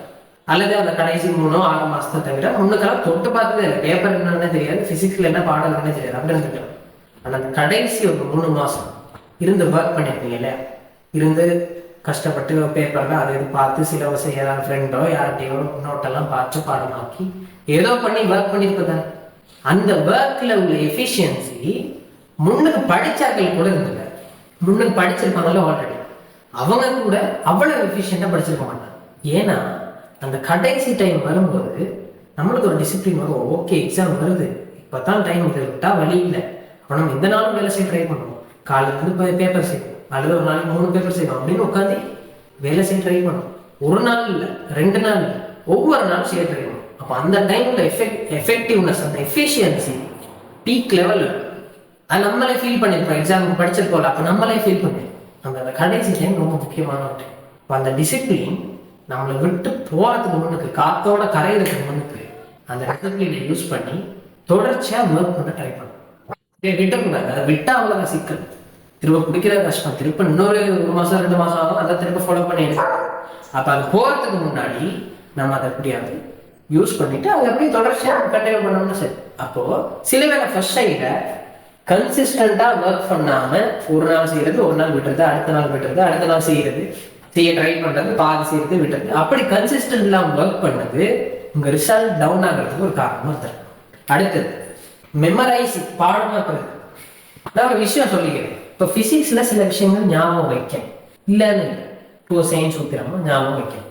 ஆனா எப்படி மெமரைஸ் பண்ணணும்னா, ஏன் அங்க இருக்க நம்பர்ஸோ இல்லை மாறிலிகளோ இல்லை ஏதாவது வேரியபிள் ஏன் அங்க வருதுன்னு தெரிஞ்ச பாடமாக்கும் இல்லையா? தெரிஞ்சு ஞாபகம். இப்போ எனக்கெல்லாம் பாடமாக்கி செய்யறது யோசிச்சு கூட பார்க்க முடியாது. எனக்கு எதையோடையாவது கம்பேர் பண்ணணும். எனக்கு ஏதாவது தெரிஞ்ச விஷயத்தையோட கம்பேர் பண்ணிட்டு என்ன ஞாபகம் அந்த மாதிரி. அப்போ நம்மளோட பிரச்சனை, நம்மளோட வீக்னஸ் என்ன, நம்மளோட ஸ்ட்ரென்த் என்ன நம்மளுக்கு தெரியும். சிலருக்கு மெமரைஸிங் பெருங்கட்டமா இருக்கலாம். இப்போ அவங்க சும்மா மெமரைஸ் பண்ணி நேரணும். இப்போ சிலர் சொல்லுவாங்க மேத்ஸ் படிக்கிறார்கள் மெமரைஸ் பண்ண முடியாது. அப்போ பிசிக்ஸை மெமரைஸ் பண்ண முடியாது. பிசிக்ஸ் நம்ம அன்றாட வாழ்க்கையில பார்க்கணும். நம்ம அன்றாட வாழ்க்கையில பார்க்க பழகணுமா இருந்தா பாடமாக்க வேண்டிய அவசியம் இல்லை. நம்ம பார்க்குற எல்லா இடத்துலையும் பிசிக்ஸ் படிக்கணும் இல்லையா? அதாவது என்ன விஷயம்னு சொன்னா, சில விஷயங்கள் பாடமாக்கணும் தான், ஆனா அண்டர்ஸ்டாண்ட் பண்ணி பாடணும். அப்ப நான் இப்படி எழுதுறேன், மெமரைசிங்கிறது பிரச்சனை இல்லை. Memorising without understand. நீ பாடமாக்குவ, ஆனா ஏன் பாடமாக்குறேன்னு தெரியாது, ஏன் அதை எழுதுறோன்னு தெரியாது. கேள்வியில போயிட்டு அப்ளை பண்ணணும்னு பாடமாக்கணும். நான் பார்த்துருக்கேன் சில MCQ கேள்வியெல்லாம், இந்த கேள்வியை பார்த்து அதில் கீழே நம்பர் போடணும்னு 2021 19வது கேள்வி, அதை உட்காந்து பாடமாக்கணும். இப்படி ஒரு கேள்வி 2021 19 வந்துச்சு, அது ஒரு பெருமை மாதிரி. ஏதாவது கேள்வி வந்து ஸ்கூல்லையோ இல்லை ஃப்ரெண்ட்ஸோடயோ பேசும்போது ஓகே கேள்வி வந்து இது அந்த வருஷம் கேள்வி மாதிரி, இது எனக்கு தெரியும், இது 2021 19 கேள்வி. சிலர் திரும்ப கேள்வியை செஞ்சு ப்ராக்டிஸ் பண்ணி அதுல ஞாபகம் நிற்கும். அப்படி வந்தா எந்த பிரச்சனையுமே இல்லை, எந்த கவலையுமே இல்லை. சிலர் உட்காந்து அதை பாடமாக்கிட்டு இருப்பாங்க. சிலர் பார்த்துருக்கேன், 1வது கேள்வி 5வது வீடு, 2வது கேள்வி 3வது வீடு, 4வது கேள்விக்கு 3வது வீடு, அப்படி பாடமாக்குவாங்க. ஏன்னு கேட்டா திருப்பூர் கவர்மெண்ட் செய்யலாம். எப்படிடா செய்யுது? அதே மாதிரி ஆர்டர்லயே வராது. அதே மாதிரி சிலர் எஸ்ஏ கேள்வி இருக்கும், எஸ்ஏ ஸ்கீம் இருக்கும், கேள்விக்கு போய் ஸ்கீம் எழுதுறது. எப்படி எழுதணும்? பார்த்து எழுதியாச்சு. கண்ணு பார்க்கும், கை எழுதும், அவ்வளோதான். மூணாங்க பங்குபற்றா பேசாம நீங்க வேணா பாட்டு கேட்டுக்கணும் கூட அதை செய்யலாம். கண்ணு பார்க்கும், கை எழுதும், பார்த்து எழுதும். அப்ப எப்படி ஞாபகம் இருக்கு? அப்படி பாடமாக்கணும். அல்லது ஸ்கீம் உட்காந்து மெனக்கட்டு உட்காந்து பாடமா கேட்டுருக்கோம். வேலை இல்லை, ஸ்கீம் தெரிஞ்சிருக்கணும் ஒத்துக்கிறேன். ஆனா எதை படிச்சாலும் சரி அண்டர்ஸ்டாண்ட் பண்ணி படிக்கணும். அது சும்மா போயிட்டு பாடமாக்கி வேலை விலகுது. அப்ப அதை நீங்க விட்ட பிள்ளையாக்குறது. அல்லது சில வேலை படிக்கிற அல்லது படிப்பிக்கிற methods, teaching methods or teachers, ராங்கான டீச்சிங் மெத்தட்ஸோ டீச்சர்ஸ், அதை நான் சொல்லி ஆசைப்பட்டேன். என்னன்னா ஒவ்வொரு ஆளுமே யூனிக் இல்லையா? எல்லாருமே ஒரே மாதிரி கிடையாது. ஒவ்வொரு ஆளும் அவங்களோட அபிலிட்டிஸ் எல்லாமே யூனிக்கானது. ஒரு ஆளும் முடியாது அப்படிங்கிறது இல்லை, எல்லாருமே முடியும். ஆனா அந்த முடிகிற தன்மைக்கு எல்லாரும் ஒர்க் பண்ண வேண்டிய அளவு மாறும். நீங்க கவனிச்சு பார்த்துருக்கலாம். இப்போ சிலருக்கு சில விஷயம் சொன்ன உடனே புரிஞ்சிடும், ஆனா ஞாபகத்துல நிற்காது. சிலருக்கு சொன்ன உடனே ஞாபகத்துல நிற்காது, புரியாது. ஆனா வீட்டுக்கு போய் கொஞ்சம் ஒர்க் பண்ணா புரிய வரும், ஞாபகம். அப்படி இருக்கும். சிலருக்கு சொன்ன உடனே ஞாபகம் இருக்கும், ஆனா புரியாது. அந்த மாதிரி ஒவ்வொரு டைப் இருக்கு இல்லையா? ஒவ்வொருத்தரும் ஒவ்வொரு மாதிரி. அப்ப இந்த ஒவ்வொரு மாதிரியான நாட்களும் ஒரே மாதிரியான டீச்சர்ஸ்ட போனா ஒரே அளவு ஒர்க் பண்ணி ஒரே சிலத்தை எடுக்க முடியாது. புரியுதா அந்த விஷயம்? திரும்ப சொல்றேன். ஒவ்வொரு விதமான ஆட்கள் ஒரே டீச்சர்ஸ்ட கிளாஸ் போய் ஒரே மாதிரி ஒர்க் பண்ணி ஒரே ரிசல்ட் எடுக்க முடியாது. நல்லா ஞாபகம் வைக்கக்கூடிய ஒரு ஆள் கொஞ்சமா ஒர்க் பண்ணாலே அவன் ஈஸியா நல்ல ரிசல்ட் எடுப்பான். அது அவனுக்கு கிடைச்ச ஒரு கிஃப்ட். அவன் ஞாபகம் இருக்கு, அதனால அவன் கொஞ்சமா ஒர்க் பண்ணாலே அவனால நல்ல ரிசல்ட் எடுக்க முடியும். ஆனா இன்னொருத்தனால அதே அளவு படிச்சு நல்ல ரிசல்ட் எடுக்க முடியாம போட்டான். அவன் எக்ஸ்ட்ரா ஒர்க் பண்ணும். இப்போ கிளாஸ்ல 2 ஹவர் படிக்கிறீங்க, 1 ஹவர் அவர் ஒர்க் பண்ண நல்ல ரிசல்ட் வருது. நீங்களும் 1 ஹவர் ஒர்க் பண்ணி உங்களுக்கு நல்ல ரிசல்ட் எடுக்க முடியாம போகும். என்ன சிக்கல்? நீங்க ஒர்க் பண்ண வேண்டிய அளவு கூட. நீங்க 4 ஹவர் படிச்சா அதே ரிசல்ட் போகலாம், 5 ஹவர் படிச்சா அவனோட கூட ரிசல்ட் எடுக்கலாம். அதை நீங்க புரிஞ்சுக்க.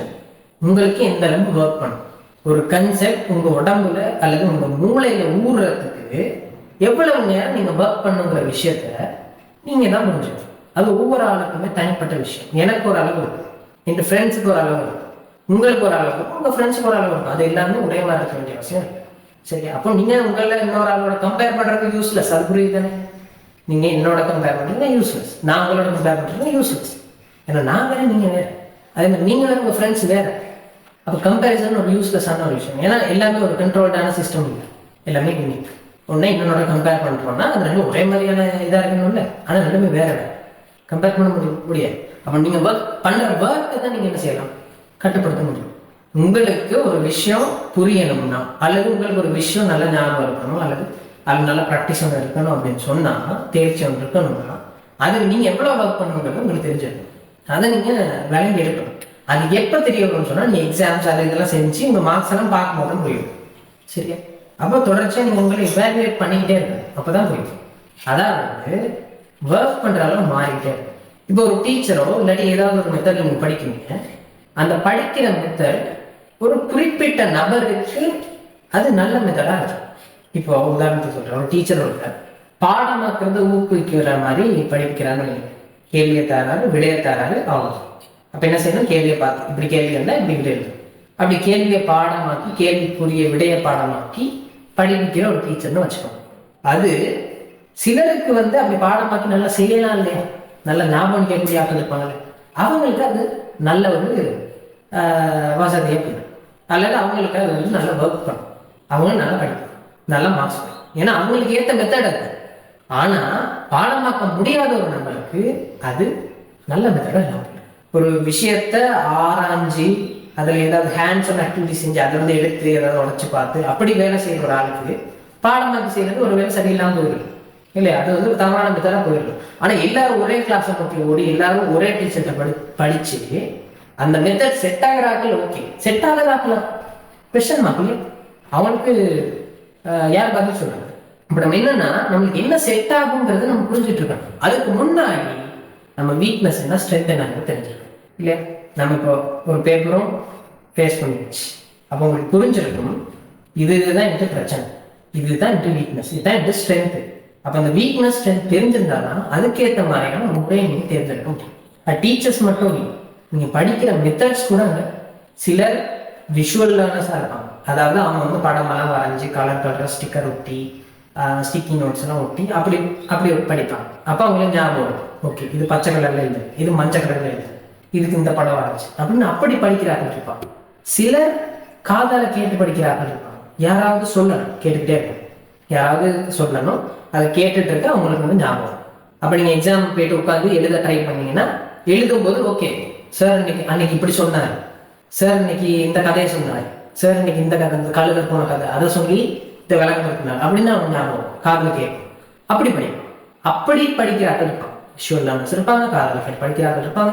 அல்லது சிலர் இருப்பாங்க அவங்க வந்து எரியம்னு சொன்னா எதையாவது வந்து எரிஞ்சு பார்க்கணும், தூக்கி போட்டு பார்க்கணும், அப்படிதான் போகுது, இது ஒரு பரவாயில்ல பாது அப்படின்னு நம்ம தூக்கி போட்டு பார்க்கணும்.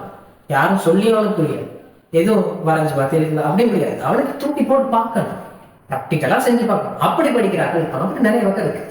அப்ப அந்த வகை என்னங்கிறத நீங்க புரிஞ்சுக்கணும். உங்களுக்கு எப்படி படிக்க வசதி, எப்படி படிச்சா உங்களுக்கு புரியும். அந்த மெத்தடை புரிஞ்சுக்கிட்டா, அந்த மெத்தட் ஒர்க் ஆகுதுன்னு உங்களுக்கு தெரிஞ்சிருமா இருந்தா நீங்க அந்த மெத்தட்ல கண்டினியூ பண்ணா நல்லா படிக்கும் இல்லையா? டைம் வேஸ்ட் இல்லாமல் எஃபெக்டிவா படிக்கும். அப்போ அது ஒரு முக்கியமான விஷயம். அப்போ சில வேலை ஃபர்ஸ்ட் ஷைட்ல உங்களுக்கு ரிசல்ட் சில வேலை வராமல் போனால் அல்லது சுகர் இல்லாமல் இருந்தா இதை விட நல்லா செய்யலாம் அப்படின்னு ஒரு ஃபீலிங் இருந்தா அதுக்கு இது கூட பிழையாக இருந்துடும். டீச்சிங் மெத்தட்ஸ் அல்லது டீச்சர்ஸ் அது கூட பிழையாக இருக்கும். அதே மாதிரி ரொம்ப முக்கியமான விஷயம், நம்ம சுற்றி இருக்க டிஸ்ட்ராக்ஷன்ஸ். இப்போ நீங்க இந்த வீடியோ பார்த்துட்டு இந்த வீடியோ மோஸ்ட்லி உங்க பர்சனல் ஃபோன்ல தான் பார்த்துட்டு 95% பர்சனல் ஃபோன்ல தான் பார்த்துட்டு இருக்கோம். நீங்களே யோசிச்சு பாருங்க, இந்த வீடியோவை தேடி வந்து பார்த்தாலே கம்மியாக தான் இருக்கும். ஒன்று உங்க ஃபீட்ல வந்திருக்கணும், அல்லது ரெண்டமா எங்கேயாவது வந்து சில வேலை நீங்க சப்ஸ்கிரைப் பண்ணியிருந்து அதுல நோட்டிஃபிகேஷன் வந்து பார்த்துருக்கணும். தேடி வந்த ஆட்கள் அல்லது எப்படி படிக்கிறது அல்லது என்ன பிரச்சனையாச்சு அப்படி தேடி வந்து பார்க்குற ஆட்கள் கம்மி. அதாவது என்னன்னா நீங்க வந்த வேலையே வேறையா இருக்கும், ஆனா இந்த வீடியோ வந்துதான் நமக்கு இருக்கு. இது ஒரு டிஸ்ட்ராக்ஷன். வந்த வேலை வேற, ஆனா இதை பார்க்கறேன்னா இது ஒரு டிஸ்ட்ராக்ஷன். நீங்க இதை தான் பார்க்க வந்தீங்க, ஆனா இன்னொரு வீடியோ வருது, அந்த வீடியோ கிளிக் பண்றீங்கன்னா அது ஒரு டிஸ்ட்ராக்ஷன். அப்ப என்ன சிக்கல்னா டிஸ்ட்ராக்ஷன்ஸ் நம்மளை சுத்தி நிறைய இருக்கு. இன்னும் சொல்ல போனா நம்ம பாக்கெட்லயே இருக்கு அல்லது கையிலே இருக்கும். இப்ப இந்த வீடியோ பார்த்துட்டு இருப்பீங்க, சில வேளை உங்களுக்கே தெரியும் இது ஒரு முக்கியமான ஒரு வீடியோ அல்லது இது ஒரு முக்கியமான ஒரு விஷயம், சொல்ற ஒரு நல்ல விஷயம் கேட்கணும், அப்படி சில வேளை உங்களுக்கே தோணும். ஆனா ஃபேஸ்புக்ல இருந்து ஒரு நோட்டிபிகேஷன் வரும், அங்கே போயிடும். காரணம் என்ன? அந்த நோட்டிஃபிகேஷன் டிஸ்ட்ராக்ஷன். அப்போ அந்த டிஸ்ட்ராக்ஷன் நம்மளை சுற்றி எல்லாமே இருக்கு. இப்போ ஃபோன் மட்டும் இல்லை, ஃபோன் வந்து டிஸ்ட்ராக்ஷனுக்கு ஒரு மெயினான காரணியாகவே இருக்கட்டும். ஆனால் ஃபோனை தவிர மற்ற எல்லாம், இப்போ ஒரு ஆள் வந்து போலை பார்த்தா விளையாடணும் போலவே இருக்குன்னு வச்சுக்கோங்களேன், அது ஒரு டிஸ்ட்ராக்ஷன். அதை தூக்கி வெளியே போடணும், அப்போ தான் நம்மளால படிக்க முடியும். போலை பக்கத்துலேயே வச்சுட்டு கை பரபராங்க போலையில விளையாடு ஃப்ரெண்ட்ஸ் இருப்பாங்க போ, அப்படி ஒரு எண்ணத்தோட நீங்கள் ஒரு கேள்வி செய்யக்கூட முடியாது. அந்த கேள்வி செஞ்சாலும் அது மண்டைக்குள்ளே போகாது. அப்போ அது ஒரு டிஸ்ட்ராக்ஷன். நம்மளை சுற்றி எல்லாமே டிஸ்ட்ராக்ஷன் தான். அப்போ உங்களுக்கு தெரிஞ்சிருக்கணும், டிஸ்ட்ராக்ஷன் இல்லாமல் என்ன கிடைக்கும்? ஃபோக்கஸ். சில வேலை நீங்கள் உட்காந்து ஒரு நாளைக்கு 12 hour 18 hour இருந்து படிச்சிருப்பீங்களா இருக்கலாம். அப்படி படிச்சிருந்தா உங்களுக்கு சில வேலை ஒழுங்கான ரிசல்ட் வராமல் போகக்கூடிய சான்சஸ் கூட இருக்கு. காரணம் டிஸ்ட்ராக்ஷன் கூட இருக்கு. நீங்கள் 12 hour படிச்சிருப்பீங்க, ஆனால் படிச்சதுல 10 hour வேற ஏதாவது ஒரு விஷயத்தை யோசிச்சுட்டு படிச்சிருப்பீங்க, எரியும் கேள்வி செய்வீங்க, ஆனால் உங்கள் மனசில் வட்ட இயக்கம் பாடம் ஓடிட்டு இருக்கு, டிஸ்ட்ராக்ஷன். சரியா? அதே மாதிரி பிசிக்ஸ் பாடம் படிச்சுட்டு இருந்திருப்பீங்க, மனசுக்குள்ளே ஏதாவது படம் போகும் அல்லது மனசுக்குள்ளே ஏதாவது பாடம் போயிட்டு இருக்கு, டிஸ்ட்ராக்ஷன். மனசுக்குள்ளே கூட டிஸ்ட்ராக்ஷன் இருக்கு, ஃபோக்கஸ் இல்லை. இப்போ இருக்க பெரும்பாலான ஆட்கள், இப்போ படிக்கிறார்கள் மட்டும் மற்ற வேலைகள் செய்கிற ஆட்கள் கூட அப்படிதான். முன்ன ஒரு ஆள் சாப்பிட்டானா சாப்பாடை பற்றி யோசிச்சு சாப்பிடும், படிக்கிறான்னா படிக்கிற விஷயத்தை யோசிச்சு படிப்போம், அதில் ஃபோக்கஸ் பண்ணி படிப்போம். ஆனால் இப்போ சாப்பிடும்போது வேற ஏதாவது யோசிச்சு, சாப்பிடும்போது எனக்கு அது படிக்க இருக்கு, படிக்கும்போது பசிக்குது, படிக்கும்போது இன்னைக்கு தூங்கணும், நாளைக்கு காலையில் எக்ஸாம் இருக்கு, அப்படி ஏதாவது ஒரு மைண்டில் ஓடிக்கிட்டே இருக்கும். அப்போ எப்படிடா படிக்கிற விஷயம் மூளைக்கு இருக்கும்? அப்போ எப்படி நம்ம சாப்பிட்ற சாப்பாடு கூட எப்படி நம்ம அது என்ன டேஸ்ட்னு சரி எப்படி ஞாபகம், எப்படி நம்ம பிரெயினை அதை ப்ராசஸ் பண்ண முடியாது. அப்போ நம்ம எந்த வேலை செஞ்சாலும் அதை ஃபோக்கஸ் பண்ணி செய்யணும். உங்களுக்கு தெரியுமா, மெடிடேஷன் பண்ணுறது அவ்வளோ கஷ்டமான ஒரு விஷயம் கிடையாது. அது நம்ம உட்காந்து சம்பளங்கள் போட்டு சுற்றி உள்ள சத்தங்களை கேட்கவும், உங்களுடைய இதய துடிப்பையே கேட்கவும், அப்படியெல்லாம் நிறைய ஸ்டெப் பை ஸ்டெப் இஎன்இல கிரேட்ஃபைல படிச்சிருக்கோம். ஆனால் அவ்வளோ கஷ்டமான வேலையெல்லாம் இல்லை. ஒரு வேலையை ஃபோக்கஸ் பண்ணி அந்த வேலையை மட்டும் யோசிச்சு செய்யும், அது ஒரு மெடிடேஷன். உங்களுக்கு தெரியுமா, இப்போ பிக்குகள்ல இருக்காங்களே, புத்தர் இது பன்சலையில் இருப்பாங்க, அந்த பிக்குகள்லாம் ஒரு மெடிடேட்டிங் ஸ்டைல் இருக்கு. என்னன்னா கூட்டுறது, வீடு கூட்டுறது. தும்புக்கட்டை எடுத்து வீடு கூட்டுவாங்க. அதை வந்து நம்ம வெளியே யாராவது பார்க்க போறாங்க, அதை வந்து டிஸ்ட்ராக்ட் பண்ண வேணாம் அப்படின்னு சொல்லுவாங்க. அப்படி யாராவது கூட்டிட்டு இருக்காங்கன்னா அது அவங்கள்ட்ட ஒரு தியான முறையம். அது என்னன்னா அவங்க கூட்டும்போது அதை மட்டுமே யோசிச்சு கூட்டிட்டு இருப்பாங்க. சமைக்கிறது ஒரு தியான முறையம். அவங்க சமைக்கும் போது அதை மட்டுமே வச்சு சமைச்சிட்டு இருப்பாங்க. அப்போ அவங்க ஏதாவது வேலை செஞ்சா அந்த வீடு குழப்பறாங்க அப்படின்னு சொல்லுவாங்க. காரணம் என்னன்னு கேட்டால் அவங்க அதை ஃபோக்கஸ் பண்ணி செய்வாங்க. நம்ம போனால் ஒரு டிஸ்ட்ராக்ஷன் இல்லையா, நம்ம அந்த என்வாயன்மெண்ட்டுக்குள்ள என்ட்ராக டிஸ்ட்ராக்ஷன். அவங்களுக்கு நல்ல ஃபோக்கஸ் இருக்குமா இருந்தால் நம்ம போகிறது கூட அவங்களுக்கு தெரியாது இல்லையா. அப்போ அவங்க வந்து தியானம் சொல்லி என்ன பண்றாங்க, அவங்க செய்கிற அன்றாட வாழ்க்கையில செய்கிற வேலையை ஃபோக்கஸ் பண்ணி செய்யறாங்க. இப்போ நீங்கள் இந்த வீடியோ பார்க்குறீங்கன்னா, ஐயோ வீடியோ பார்த்துட்டு இருக்கேன், எனக்கு வந்து அந்த நாடகம் பார்க்க வேண்டியிருக்கு, அல்லது நான் போய்ட்டு கிரிக்கெட் விளையாட வேண்டியிருக்கு, அல்லது ஏதாவது கேம் விளையாட வேண்டியிருக்கு, அப்படி யோசிச்சுட்டு இந்த வீடியோ பார்க்குறீங்கன்னா அது ஒரு டிஸ்ட்ராக்ஷன், அது வேணாம். ஆனால் இந்த வீடியோ பார்க்கும்போது இந்த வீடியோவில் மட்டும் ஃபோக்கஸ் பண்ணி பார்ப்பீங்கன்னா அது ஒரு மெடிடேஷன். புரியுதா? அதாவது செய்கிற வேலையை ஃபோக்கஸ் பண்ணி செய்கிற வேலையில கவனத்தை செலுத்தணும். எப்படி ஒரு கம்ப்யூட்டரால ஒரே நேரத்தில் 2-3 வேலை செய்ய முடியாது. அதாவது ஒரு கம்ப்யூட்டர் இருக்குன்னா அதில் மல்டி கோர் ப்ராசஸர்ஸ் இருக்கு, நிறைய கோர்ஸ் இருக்கும். அந்த நிறைய கோர்ஸ் வந்து நிறைய வேலை செய்யும். ஓகே, ஆனால் ஒரு சிங்கிள் கோர் ஒரு நேரத்தில் ஒரு வேலையை தான் செய்யும். சரியா? மல்டி கோர் இருந்தால் தான் நம்ம மல்டிபிளான ஆக்டிவிட்டி செய்ய முடியும். அப்போ ஒரு கோர் வந்து ஒரு வேலை தான் செய்யும். அந்த மாதிரி தான் நம்ம கோர் என்னது, மூளை. அது ஒரு நேரத்தில் ஒரு வேலை தான் செய்யும். ஒரே நேரத்தில் 2 வேலை செய்கிற மாதிரி இருந்தா, எழுதிக்கிட்டே பேசுறதா இருந்தா, எழுதுறது பேசுறது ஒரு சிக்னல் மாதிரி தான். எப்படி? ஒரு டிஜிட்டல் சிக்னல் மாதிரி தான். இது எழுதுறது, இது பேசுறது. ஆனால் இது குயிக்காக நடக்கும். எழுதுறது பேசுறது குயிக்காக நடக்கும். அப்போ உங்களுக்கு டிஃபரன்ஸ் தெரியாது. ஆனால் எனக்குள்ள எழுதுறது பேசுறது 2 ப்ராசஸாக நடந்துகிட்டு இருக்கும். 2மே டக் டக் டக் டக் டக்னு நடந்துடும். அப்போ பேசுகிற விஷயத்துலையும் ஒரு ஃபுல் எஃபெக்டிவ்னஸ் இருக்காது, எழுதுகிற விஷயத்துலையும் ஒரு ஃபுல் எஃபெக்டிவ்னஸ் இருக்காது. அந்த விஷயம் கொஞ்சம் யோசிச்சு பாருங்க. அப்படி என்னன்னா, ஒரு மனித மூளையாக முன்னேறத்தில் ஒரு வேலை தான் செய்யணும். மல்டி டாஸ்க் பண்ணுறது கஷ்டம். அதுக்கு வந்து நம்ம நிறைய ப்ராக்டிஸ் பண்ணணும். ஆனால் ப்ராக்டிஸ் பண்ணி எடுக்கிறது கூட ஒரு அபிலிட்டி தான். அது சிலருக்கு இருக்கும், சிலருக்கு இருக்காது. நம்ம அதுக்கு ப்ராக்டிஸ் பண்ணல. நம்ம இங்கே வந்து செய்கிற வேலையை திருப்தியாக உருப்படியாக செய்யணும். அதுக்கு பேசிட்டு இருக்கோம். அப்போ இங்கே மல்டி டாஸ்க் பண்ண வேண்டிய அவசியம் கிடையாது.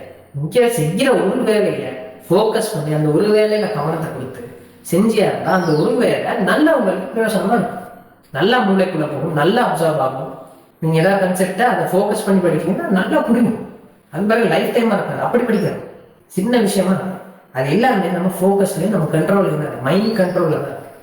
நம்ம கண்ட்ரோல் பண்ணிட்டு நீங்கள் இப்போ இதை பார்த்துட்டு இருக்கும்போது வேற ஒன்று யோசிச்சுட்டு இருந்தீங்கன்னா இதை நிப்பாட்டிட்டு அந்த வேற ஒரு வேலை செய்யலாம். இதை பார்த்து வேலையெல்லாம் போயிடும் எஃபெக்டிவ்.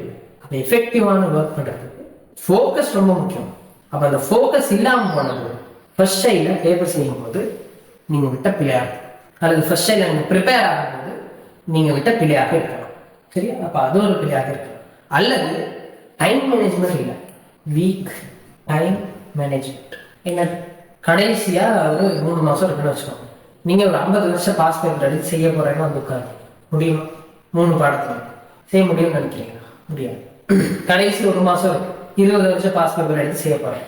கடைசி 1 மாதம் இருக்கு, அப்போ தான் அவருக்கு புத்தி வந்திருக்கு, பாஸ் பேப்பர் செய்யணும், 20 வருஷம் பேப்பர் எடுத்து செய்ய போகிறேன் அப்படி வந்து உட்காந்தா முடியாது. அல்லது ஸ்டார்டிங்ல எல்லாம் ஃப்ரீயாக நல்ல ஜொலியாக இருந்துட்டு கடைசியாக எல்லா தீனியும் நான் பாடம் பார்க்க போகிறேன். முடியுமா? முடியாது. நம்ம என்ன செய்வோம், நம்ம பாடம் பார்க்க ட்ரை பண்ணுவோம். முதல் நாள் ஒரு பாடம், அடுத்த நாள் பாடம், 3ஆம் நாள் ஒரு பாடம் பார்ப்போம். 4ஆவது நாள் முதல் பாடத்தில் ஏதாவது கேள்வி கேட்டால் 2ஆவது பாடத்தில் கூட அப்படியே சொல்லுவோம். எல்லாம் குழம்பி போய் நிற்கும், இடியாப்பம் மாதிரி சிக்கல். இயர்ஃபோன் பொக்கெட்டில் போட்டால் சிக்கிருக்குமே அப்படி இருக்கும். எப்படி? முதல் பாடம், 2ஆவது பாடம், 3ஆவது பாடம் எல்லாம் கன்ஃபியூஸ் ஆகி போயிடும். அப்போ மெக்கானிக்ஸில் கேள்வி வந்தால் வேவ்ஸ் போட்டு செஞ்சுட்டு இருக்கோம் இல்லையா? அது தெரியாமல் போயிடும். அப்போ என்ன பிரச்சனைன்னு சொன்னால், நம்ம டைமை சரியாக மேனேஜ் பண்ணாதான் நம்ம மூளை வேற எதையும் யோசிக்காமல் வேலை செய்ய முடியும். இப்போ நீங்கள் கடைசி டைமில் உட்காந்து ஃபோக்கஸ் பண்ணி ஒரு பாடத்தை புதுசாக படிக்க போகிறீங்கன்னு சொன்னால் உங்களால் முடியாது. ஐயோ 20 பாடம் இங்கே படிக்கிறதுக்கு எப்படி நான் இது இவ்வளோ ஸ்லோவாக படிக்கலாம் அப்படின்னு மனசை சொல்லிக்கிட்டே இருக்கும், பேசிக்கிட்டே இருக்கும், நொச்சோன்னு பேசிக்கிட்டே இருக்கும். அப்படி பேசிட்டே இருந்தால் எப்படி படிக்கிறது? ஃபோக்கஸ் பண்ண முடியாது. அப்போ இந்த ஃபோக்கஸுக்கு டைம் மேனேஜ்மெண்ட் ரொம்ப முக்கியம். அப்போ நீங்கள் ஒழுங்காக டைம் மேனேஜ் பண்ணால் ஸ்டார்டிங்லாம் நல்லா ஜொலியாக விளாண்டுட்டு இருந்துட்டு கடைசி டைம் வந்து உட்காந்து படிக்க ட்ரை பண்ணியிருக்கீங்க, ஒன்றுத்துலேயும் ஃபோக்கஸ் பண்ண முடியாது, எல்லாமே சொல்ல முடியாது. இது 2 ஒன்றா சேர்ந்து வேலை செய்யும். அப்போது இது கூட நீங்கள் விட்ட பிள்ளையாக இருக்கலாம். இந்த மாதிரி இது மட்டும் இல்லை, எக்கச்சக்கமாக நீங்களே வச்சுப்பாங்க. ஒவ்வொரு ஆளும் ஒரு பிள்ளை, அந்த பிள்ளை தான் சில வேலை நீங்கள் ரிப்பீட் செய்யணும் அப்படிங்கிற ஒரு ஸ்டேஜுக்கு மேலே தள்ளிட்டு இல்லையா? ரிப்பீட் செய்யறதுக்கு ஒரு காரணம் இருக்கு, ஒரு பிழை இருக்கலாம். அந்த பிழை என்னங்கிறத நீங்க ஐடென்டிஃபை பண்ணணும். பிழையை ஐடென்டிஃபை பண்ணாதான் அதுக்கான சொல்யூஷனுக்கு போக முடியும். ஒரு ப்ராப்ளமை சால்வ் பண்றதுக்கு முதல்ல உனக்கு ப்ராப்ளம் என்னன்னு தெரியணும்டா. முதல்ல ப்ராப்ளம் தெரியணும், அப்புறம் சொல்யூஷன் தெரியணும். அப்பதான் ப்ராப்ளம்ல இருந்து சொல்யூஷன் போகிறதுக்கான பார்த்து பிளான் பண்ண முடியும். அப்போ ப்ராப்ளத்தை கண்டுபிடிக்கிறது ரொம்ப முக்கியம். அந்த பிழை என்னங்கிறத நீங்க யோசிச்சு ஒரு பேப்பரையோ எதையோ ஒன்று எடுத்து எழுதணும். முதல்ல என்ன பிழை விட்டீங்கன்னு எழுதணும். அப்ப அந்த பிழையை பார்க்கும்போது உங்களுக்கு புரியும், இதை சால்வ் பண்ணா நல்ல ரிசல்ட் வரும், இதை சால்வ் பண்ணா இதை விட நல்லா, நான் இது வரைக்கும் பெர்ஃபார்ம் பண்ணதை விட நல்லா பெர்ஃபார்ம் பண்ணலாம். அதை கண்டுபிடிக்கணும். அதை கண்டுபிடிச்சா அடுத்த ஸ்டெப் உங்களுக்கு பவர்ஃபுல்லான ஸ்டெப்பாக இருக்கும். இப்போ நீங்கள் பிழையை கண்டுபிடிச்சிட்டீங்க. இந்த தடவை ரிப்பீட் செய்வீங்களா இருந்தால் இந்த தடவை நீங்கள் என்ன பண்ணணும்? இப்போ நீங்கள் உங்களுக்கு என்ன பிழை விட்டீங்கன்னு தெரியல. இப்போ அந்த பிழையை திருத்திக்க ட்ரை பண்ணணும். இந்த பிழையை திருத்துறதுக்கு இந்த வருஷம் நீங்கள் என்ன பண்ண போறீங்கன்னு தெரிஞ்சது ரொம்ப முக்கியம். நம்மளுக்கு ஒரு செகண்ட் சான்ஸ் கிடைச்சிருக்கு. அந்த சான்ஸை எப்படி நீங்கள் யூஸ் பண்ண போறீங்கன்னு உங்களுக்கு நல்ல அண்டர்ஸ்டாண்டிங் இருக்கு. நான் ஒரு முக்கியமான விஷயம் சொல்லிக்கிறேன். ஒவ்வொரு நாளுமே முக்கியமான ஒன்று. சரி, ஒவ்வொரு நாளுமே முக்கியமான ஒன்று. அதாவது என்ன அர்த்தம்னா, இன்னைக்கு நீங்கள் மெனக்கட்டு படிச்சு நாளைக்கு ஒரு ஃப்ரீயாக விட்டுட்டு அடுத்த நாள் திரும்ப மெனக்கட்டு படிச்சு வேலை. ஒவ்வொரு நாளுமே முக்கியமான ஒன்று. இன்னைக்கு நீங்க ஒரு நாள் ஃப்ரீயா விடுறதை விட ஏதாவது ஒன்று செஞ்சு பாருங்க. சும்மா ஏதாவது ஒரு புது விஷயம் தெரிஞ்சுக்கிட்டா அது ரொம்ப யூஸ்ஃபுல்லா. ஒவ்வொரு நாளுமே முக்கியம். ஒவ்வொரு நாளுமே ஒர்க் பண்ணணும். கன்சிஸ்டன்டான ஒர்க் முக்கியம். அப்ப நீங்க ஒரு விஷயம் தெரிஞ்சுக்கணும். எவ்ரிடே இஸ் இம்பார்ட்டன்ட் டே. இது வேற கதை. Everyday is important. ஒவ்வொரு நாளுமே முக்கியம். ஒவ்வொரு நாளுமே கன்சிஸ்டண்டா படிக்கணும். சரி, அடுத்தது மெனக்கட்டு படிக்க வேண்டிய கட்டாயம். ஸ்மார்ட்டா படிக்கணும், எஃபெக்டிவா படிக்கணும், கஷ்டப்பட்டு படிக்கிறது. இப்போ நிறைய பேருக்கு ஒரு மிஸ்கன்செப்ஷன் என்னன்னா, ஒரு ஆள் இத்தனை ஹவர் படிக்கிறாங்கன்னு அவங்ககிட்ட நாலேஜ் வந்து டெஸ்ட் பண்றது. அதாவது சிலர் வந்து அதை பெருமையாக சொல்லுவாங்க, நான் வந்து நேற்று 12 ஹவர் படித்தேன். ஆனால் படித்த விஷயம் என்ன, எவ்வளவு மண்டேல இருக்குன்னு பார்த்தா படித்த அந்த அவ்வளவு வேஸ்ட் பண்ண டைமுக்கு தேவையான அளவு இருக்காம போயிடும் இல்லையா? அவ்வளவு டைம் வேஸ்ட் பண்ணி கொஞ்சம் தான் படிச்சிருப்பாங்களா இருக்கலாம். அல்லது இன்னொரு ஆள் 2 ஹவர் தான் படிச்சேன், ஆனா அவர் 12 ஹவர் படிச்சோட கூட தெரிஞ்சு வச்சிருக்கலாம், கூட வந்து அவர் விஷயங்கள் படிச்சிருக்கலாம், ஞாபகமும் இருக்கலாம். எப்படின்னு சொன்னா இவர் எஃபெக்டிவா படிச்சிருப்பாரு, அவர் எஃபெக்டிவ் இல்லாம படிச்சிருப்பாரு. நீங்க 12 ஹவரா நைட்டு தூங்காம முழிச்சு உட்காந்து விருப்பம் இல்லாம ஏதாவது டிஸ்ட்ராக்ஷனை பக்கத்திலேயே வச்சுட்டு அல்லது ஏதோ வேற ஒரு விஷயத்த நீங்க யோசிச்சுக்கிட்டே நீங்க படிச்சு சின்ன விஷயத்த ஞாபகிக்கிறத விட மற்ற எல்லா வேலையும் முடியும். சரி, ஒரு 6 ஹவர் 7 ஹவர் எல்லா வேலையும் முடியும். எல்லா வேலையும் முடிச்சுட்டு டிஸ்ட்ராக்ஷன் இல்லாம எல்லாத்தையும் ஆஃப் பண்ணி போட்டு 2 ஹவர் உட்காந்து படிங்க. 2 ஹவர் ஃபோக்கஸ் பண்ணி எஃபெக்டிவா படிங்க. உங்களுக்கு நிறைய விஷயம் ஞாபகம். யூ கேன் ரிட்டைன் மோர். உங்களால் நிறைய விஷயத்த வச்சுக்க முடியும். நிறைய விஷயத்த உங்களால வேஸ்டாக வச்சுக்க முடியும். நிறைய விஷயம் ஞாபகம். அப்ப அது எஃபெக்ட். புரியுது? அப்போ நம்ம படிக்கிறது எவ்வளவு கஷ்டப்பட்டு படிக்கிறவங்களுக்கு முக்கியம் கிடையாது, எவ்வளவு எஃபெக்டிவா ஸ்மார்ட்டா படிக்கிறவங்களுக்கு முக்கியம். அப்ப நான் ஒரு விஷயம் சொல்றேன், நீங்க கஷ்டப்பட்டு ஹவர் கணக்காக நைட்டா முழிச்சு படிக்க வேண்டிய அவசியம் இல்லை. ஸ்மார்ட்டா ஃபோக்கஸ் பண்ணி பிளான் பண்ணி படிங்க. உங்களால கஷ்டப்பட்டு படிக்கிறாங்க நல்ல நிலைக்கு போக முடியும்.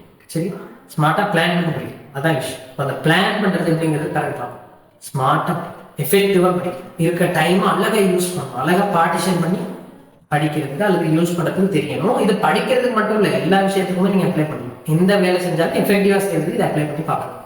சரியா? நான் கரெக்டாக சொல்றேன். அடுத்தது ஸ்டடி ஸ்மார்ட், ஷார்ட் ஆகிடும், நாட் ஹார்ட். ரைட். அடுத்தது ஃபோக்கஸ் பண்ற விஷயம். நீ பாடமாக்கத்துல ஃபோக்கஸ் பண்ண போறியா, அண்டர்ஸ்டாண்ட் பண்றதுல ஃபோக்கஸ் பண்ண போறியா? அந்த ஒரு விஷயம். எந்த ஒரு விஷயத்த நீங்க படிச்சாலும் ஏங்கிற கேள்வி கேள்வி. அதாவது உங்ககிட்ட நான் இப்போ வந்து இவ்வளவு பேசிட்டு இருக்கேன்ல, ஏன் அப்படின்னு நீங்களே கேள்வி. நீங்க உங்களே கேட்டுப்பாங்க, நீங்களே கேட்டுப்பாங்க. என்ன சொல்றோங்கிறது முக்கியம் கிடையாது, ஏங்கிறது முக்கியம். அதாவது ஒரு சமன்பாடு இருக்குன்னா அந்த சமன்பாட்டை ஏன் யூஸ் பண்றோம் அப்படிங்கிறத முக்கியமே தவிர அது என்ன சமன்பாடுங்கிறது முக்கியம். புரியுது? ஏங்கிற விஷயம் உங்களுக்கு தெரியுமா இருந்தா அந்த ஏன் அப்படிங்கிற கேள்விக்கு வர விடை இருக்கு இல்லையா, அந்த விடை எங்கெங்கெல்லாம் தேவைப்படுதோ அங்க என்ன நீங்க அதை யூஸ் பண்ணலாம். யோசிச்சு பார்க்க முடியும். அதாவது நீங்க வந்து ஒரு சமன்பாடு போடுறீங்க, ஏன்னு கேட்குறீங்க, தண்ணி அருவிக்கோட்ல பாயுது அப்படிங்கிறது ஆன்சர். இப்போ இன்னொரு கேள்வியில தண்ணி அருவிக்கோட்ல பாயுதுன்னு அவங்க தந்துருந்தா நீங்க அந்த சமன்பாடு யூஸ் பண்ணலாம். புரியுது? ஒரு சமன்பாடு ஏன் யூஸ் பண்றோம்னு தெரிஞ்சிருக்கும். அப்ப நீங்க படிக்கும்போது ஃபோக்கஸ் பண்ணி படிக்கணும், சரி, ஆனா எதுல ஃபோக்கஸ் பண்றோம்னு ரொம்ப முக்கியம். எதில் ஃபோக்கஸ் பண்ணணும்னா கன்செப்ட்ஸை அண்டர்ஸ்டாண்ட் பண்ணுறதுல ஃபோக்கஸ் பண்ணணும். என்ன கன்செப்ட்னு புரிஞ்சுக்கணும். என்ன கன்செப்ட்னு தெரிஞ்சிருந்தா ஓகே, ஆனால் என்ன கன்செப்ட்னு புரிஞ்சுக்கணும். ஏன் அதை செய்யணும் அப்படிங்கிறது புரிஞ்சுக்கணும். அதாவது எப்படி சொல்லலாம், focus on why, focus on why, not on what. ஏங்கிறதுல ஃபோக்கஸ் பண்ணணும் எல்லா விஷயம். இப்போ நான் சொல்கிற விஷயம் வந்து ஏன் அப்படின்னு கேளு. என்ன சொல்கிறேங்கிற விஷயத்தை விட ஏங்கிற விஷயம்.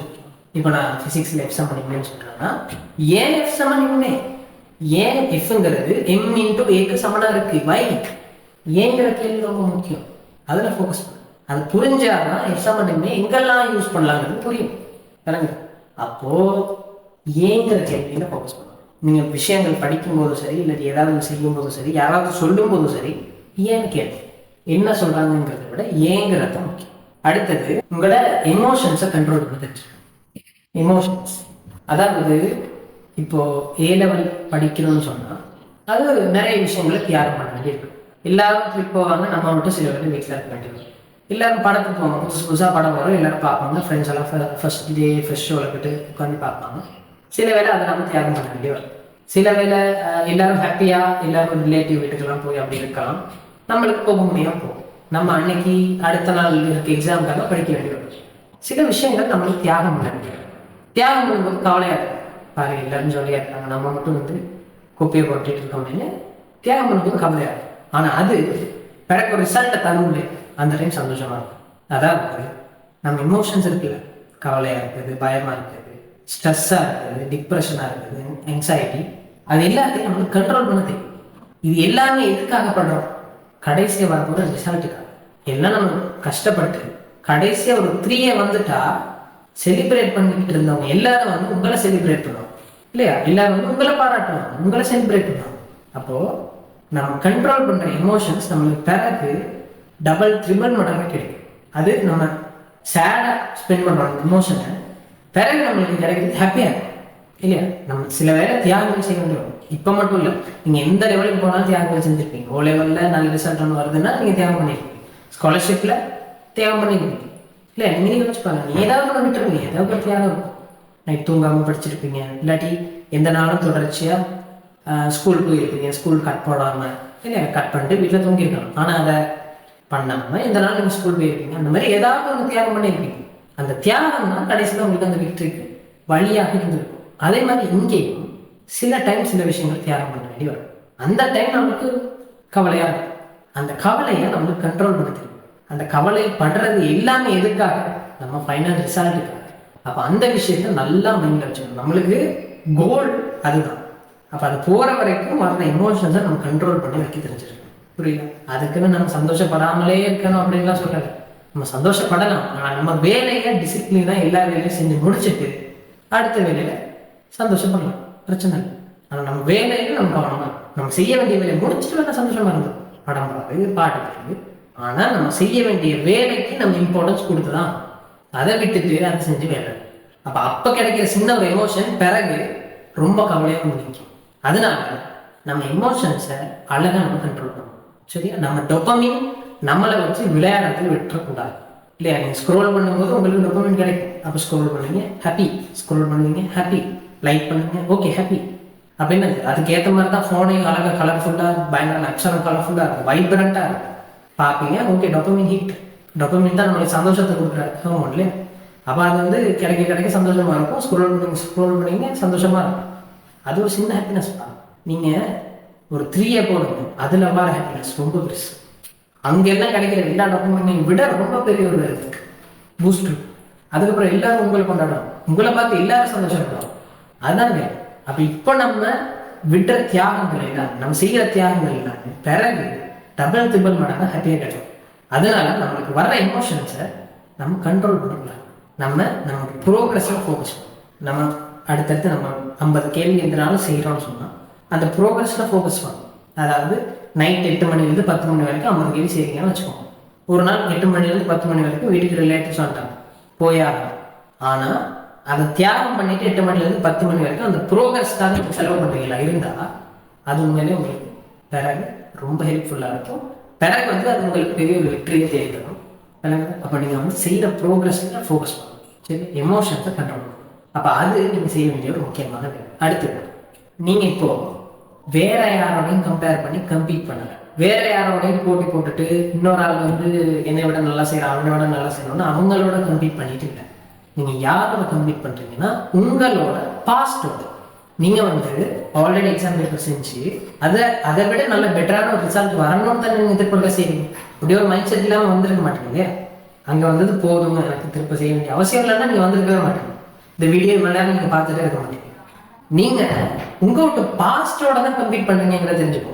உங்களோட கம்பீட் பண்றது உங்க பக்கத்துலயே உங்களை சுத்தி யாருங்க, நீங்க உங்களோட பாஸ்டோட கம்பீட் பண்றீங்க. அப்ப நீங்க உங்களுக்கு பாஸ்ட்டை விட பெட்டர் ஆகணும். ஒவ்வொரு விதமா நீங்க ட்ரை பண்ணி நீங்க பெட்டர் ஆகணும். ஒவ்வொரு விதத்துலயும் பெட்டர் ஆகணும். நீங்க ஃபோக்கஸிங் லெவல்ல பெட்டர் ஆகுங்க, டிஸ்ட்ராக்ஷன்ஸை கண்ட்ரோல் பண்றதுல பெட்டர் ஆகுங்க, எமோஷன்ஸ் கண்ட்ரோல் பண்றதுல பெட்டர் ஆகுங்க. அந்த மாதிரி எல்லாத்துலையும் பெட்டர் ஆகணும். உங்க பாஸ்ட்டை விட ப்ரெசென்ட்ல பெட்டர் ஆகுங்க. பாஸ்ட் ரிசல்ட்டை விட ப்ரெசென்ட் ரிசல்ட் பெருசா இருக்கு. ஆகவே நீங்க கம்பீட் பண்றது உங்களுடைய பாஸ்டோட, வேற யாரோடையும் கிடையாது. அதை நீங்க தெளிவாக புரிஞ்சுக்கணும். கடைசியா நான் ஒரே ஒரு விஷயம், நீங்க ரிப்பீட் செய்யணும்னு வந்திருந்தா அது விதி உங்களுக்கு கொடுத்த 2வது சான்ஸ் இல்லையா? ஒரு தடவை செஞ்சு பார்த்தீங்க, ஓகே இல்லை, சாட்டிஸ் இல்லை. இன்னொரு தடவை செய்றீங்க, அது ஏன்னா நீங்க ஒழுங்கா செய்யணும்னு விதி உங்களுக்கு கொடுத்த சான்ஸ். அப்படி இன்னொரு தடவை கிடைக்கிற சான்ஸை மேக்சிமம் யூஸ் பண்ணியே ஆகணும். ஃபர்ஸ்ட் வந்து நீங்க எஸ் லெவல்ல இருக்கீங்கன்னு வச்சுக்கோங்க. ரிப்பீட் செஞ்சு சி லெவலுக்கு வருவீங்கன்னா அது உண்மையிலேயே வேலை இல்லை. அப்படி அவ்வளோ டைம் வேஸ்ட் பண்ணி அப்படி ஒரு சின்ன ஒரு இம்ப்ரூவ்மெண்ட் தான் இருக்கும்னா வேறு. அந்த சின்ன இம்ப்ரூவ்மெண்ட் 2-3 நாள் வரும்போதே வந்துடும். 2-3 நாள் ஒர்க் பண்ணும்போதே வரும். சின்னதாக இம்ப்ரூவ் ஆகி கடைசியில் ஒரு 6 மாதம் 7 மாதம் முடிவில் எஸ் லெவலுக்கு ஏ லெவலுக்கு போனீங்கன்னா அதான் எஸ்ங்கிற லெவல்லேருந்து ஏங்கிற லெவலுக்கு போவீங்களா, அதுதான் உண்மையான வளர்ச்சி. அப்போ என்னன்னா நீங்கள் திரும்ப ஒருக்கா செய்கிறீங்க, ரிப்பீட் பண்ணுறீங்கன்னு சொன்னால் அது உங்களுக்கு கிடைச்ச 2வது சான்ஸ். அதை நீங்கள் மேக்ஸிமம் யூஸ் பண்ணணும். இப்போ நீங்கள் செய்ய போகிற ஷைல மேக்ஸிமம் டாப்பாக யூனிவர்சிட்டி போகிறதுக்கு எய்ம் பண்ணுங்க. மேத்ஸ் செய்வீங்கன்னா மோரட்டோக்கு போகிறதுக்கு ட்ரை பண்ணுங்க. மெடிசின் செய்வீங்கன்னா கிளம்பு யூனிவர்சிட்டி போகிறதுக்கு ட்ரை பண்ணுங்க. மேக்ஸிமம் 3A எடுக்கிறதுக்கு ட்ரை பண்ணுங்க.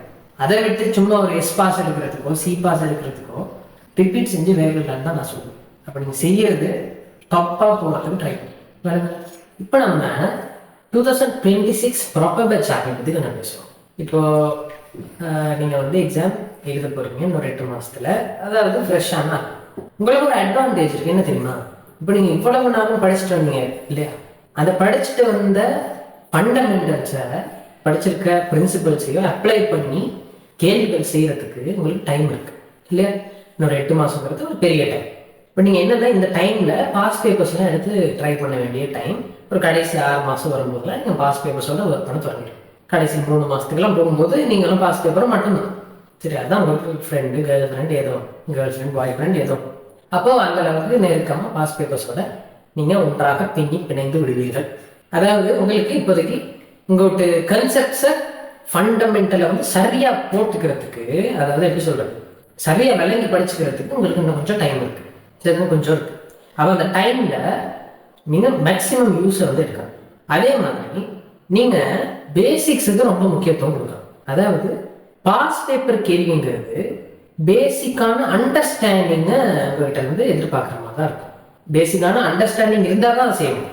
அப்படி தான் இருக்கும். நீங்கள் கஷ்டமான பேப்பர் மட்டுமே செஞ்சு ப்ராக்டிஸ் பண்ணி பாஸ் பேப்பர் படி செய்ய முடியும். என்ன சிக்கலாகுன்னு சொன்னால், அவ்வளோ கஷ்டமான பேப்பர், அவ்வளோ கஷ்டமான ஒரு கேள்வி வராது. பேசிக்காக எதாவது போட்டு விடணும்.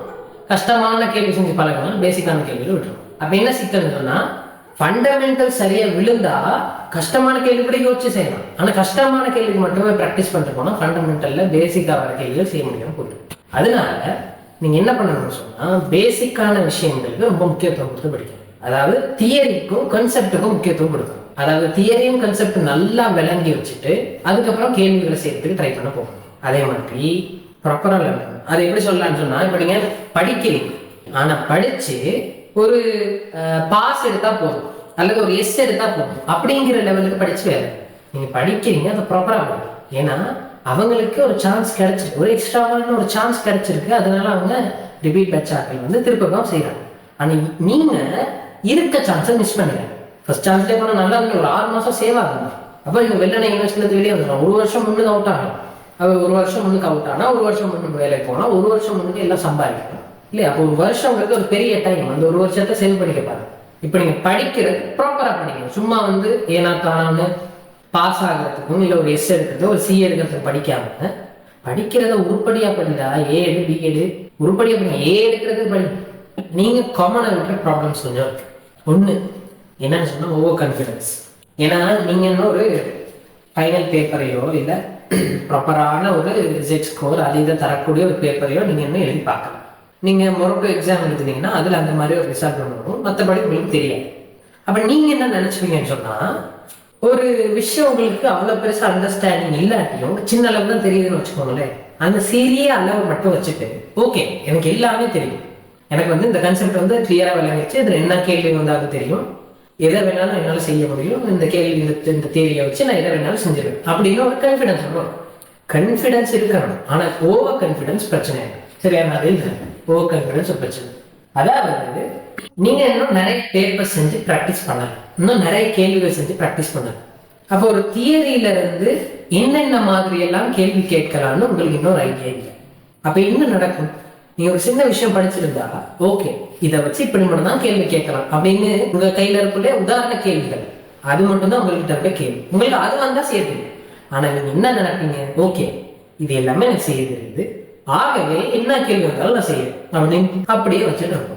அதை வந்து வேற எங்கேயாவது அப்ளை பண்ணி கேள்விகளை செய்ய முடியுமான்னு ட்ரை பண்ணி பார்க்கறதும் இல்லை, அதோட சம்பந்தப்பட்ட கேள்விகள் தேடி செய்யறதும் இல்லை. என்ன நடக்கும்னா அந்த ஓவர் கான்ஃபிடன்ஸ் உங்களை முடக்கிடும். அந்த கன்செப்ட்ல இன்னும் நீங்க வளர்றது, இன்னும் நீங்க வந்து தேடி பார்க்கறதுக்கான விஷயத்த ஒரு ஆர்வத்தை அது முடக்கிடும் ஓவர் கான்ஃபிடன்ஸ். அப்ப என்ன செய்யணும்னு சொன்னா அந்த ஓவர் கான்ஃபிடன்ஸை விடணும். சரியா? ரெண்டாவது தள்ளி போடுறது. அதாவது ஒரு விஷயம் உங்களுக்கு படிக்கணும்னு தோணும், இது எனக்கு தெரிஞ்சிருக்கணும், இது அடிக்கடி எல்லா டேர்ம் பேப்பர்லையும் வருது, இது எனக்கு தெரியணும், ட்ரிக்னாமெட்ரி படிக்கணும், அல்லது பிசிக்ஸ்ல இருக்க மாதிரி இருந்தா மெக்கானிக்ஸ்ல எஸ்ஐ மெக்கானிக்ஸ் படிக்கணும் அப்படின்னு நல்லா தெரியும். ஆனா அதை படிக்காம கடைசி வரைக்கும் தள்ளி போடணும்.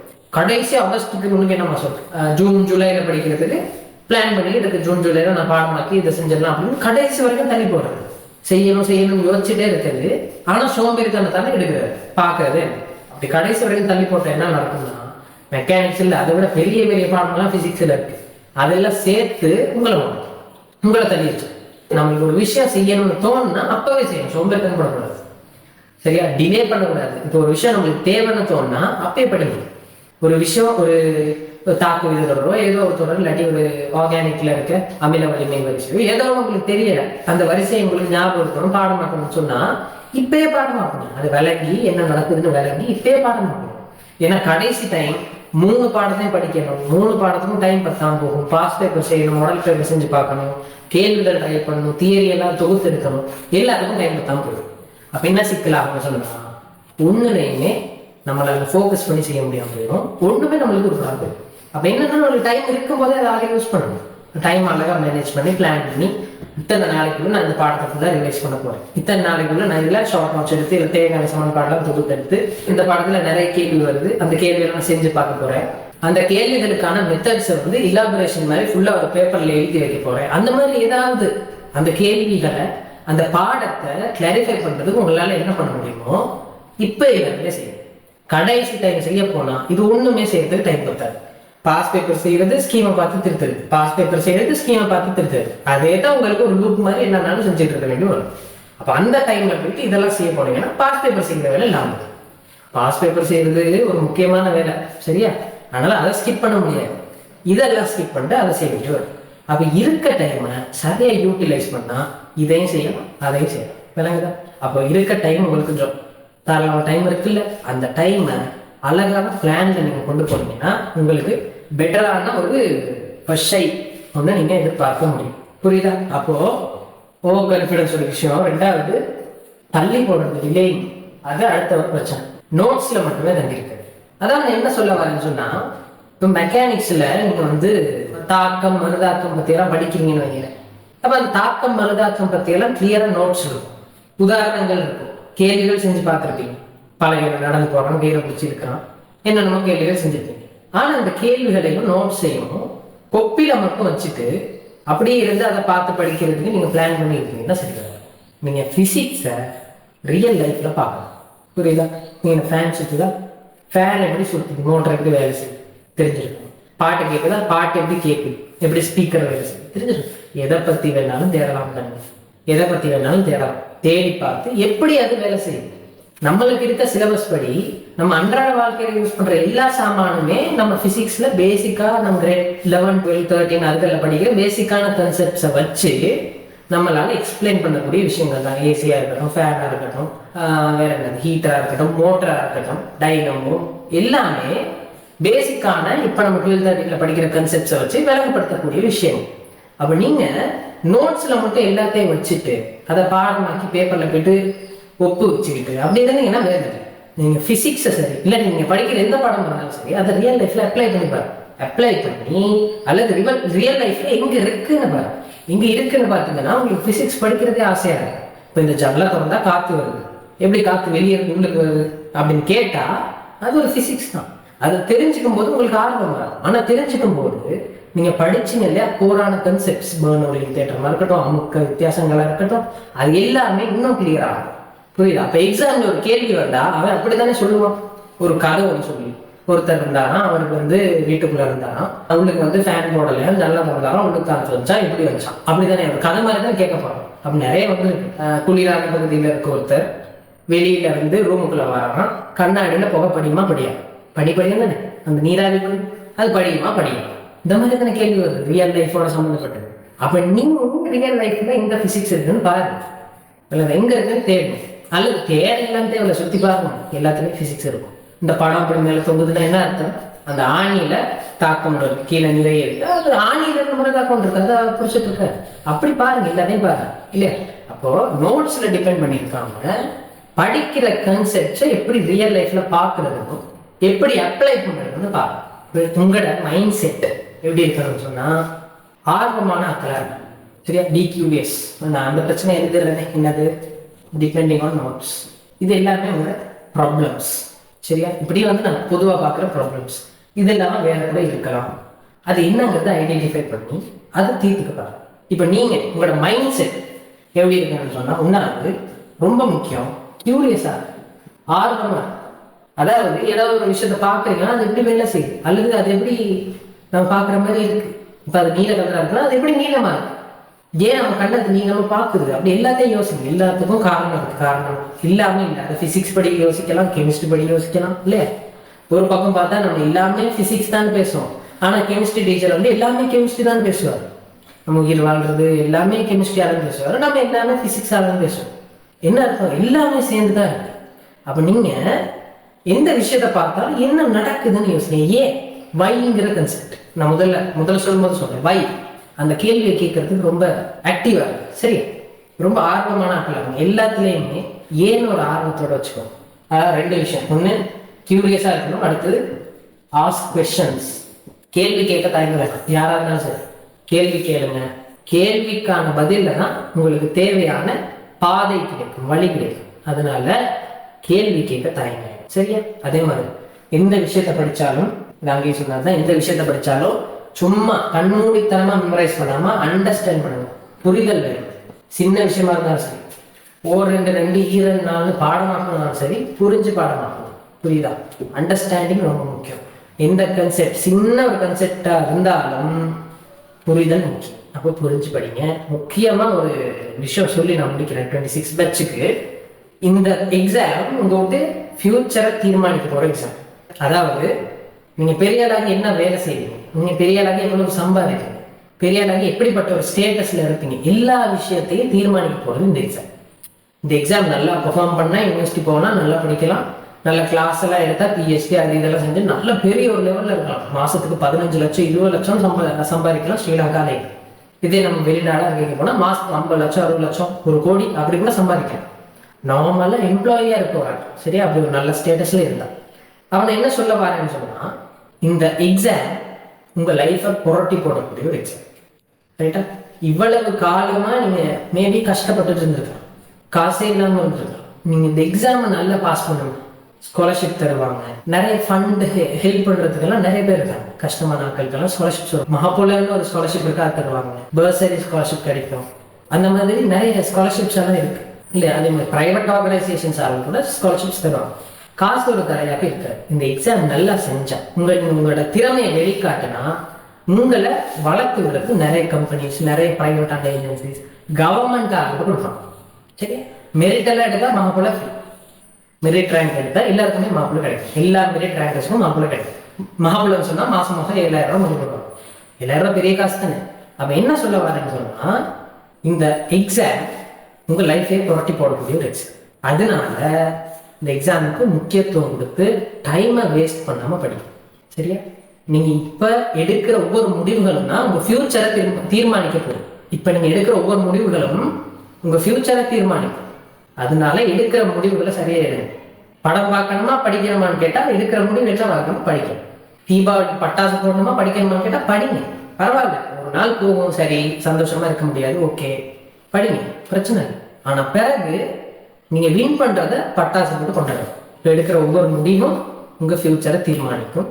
அதனால நீங்கள் மேக்ஸிமம் எஃபர்ட்டை போட்டு படிக்கிறதுல ஃபோக்கஸ் பண்ணுங்க. 2025 எக்ஸாம் செஞ்சு ரிப்பீட் செய்கிற ஆட்களும் சரி, 2026 ப்ராப்பராக எக்ஸாம் செய்ய போகிற ஆட்களும் சரி, இப்போ 2 பேருக்கும் தேவையான விஷயம் சொல்கிறேன்.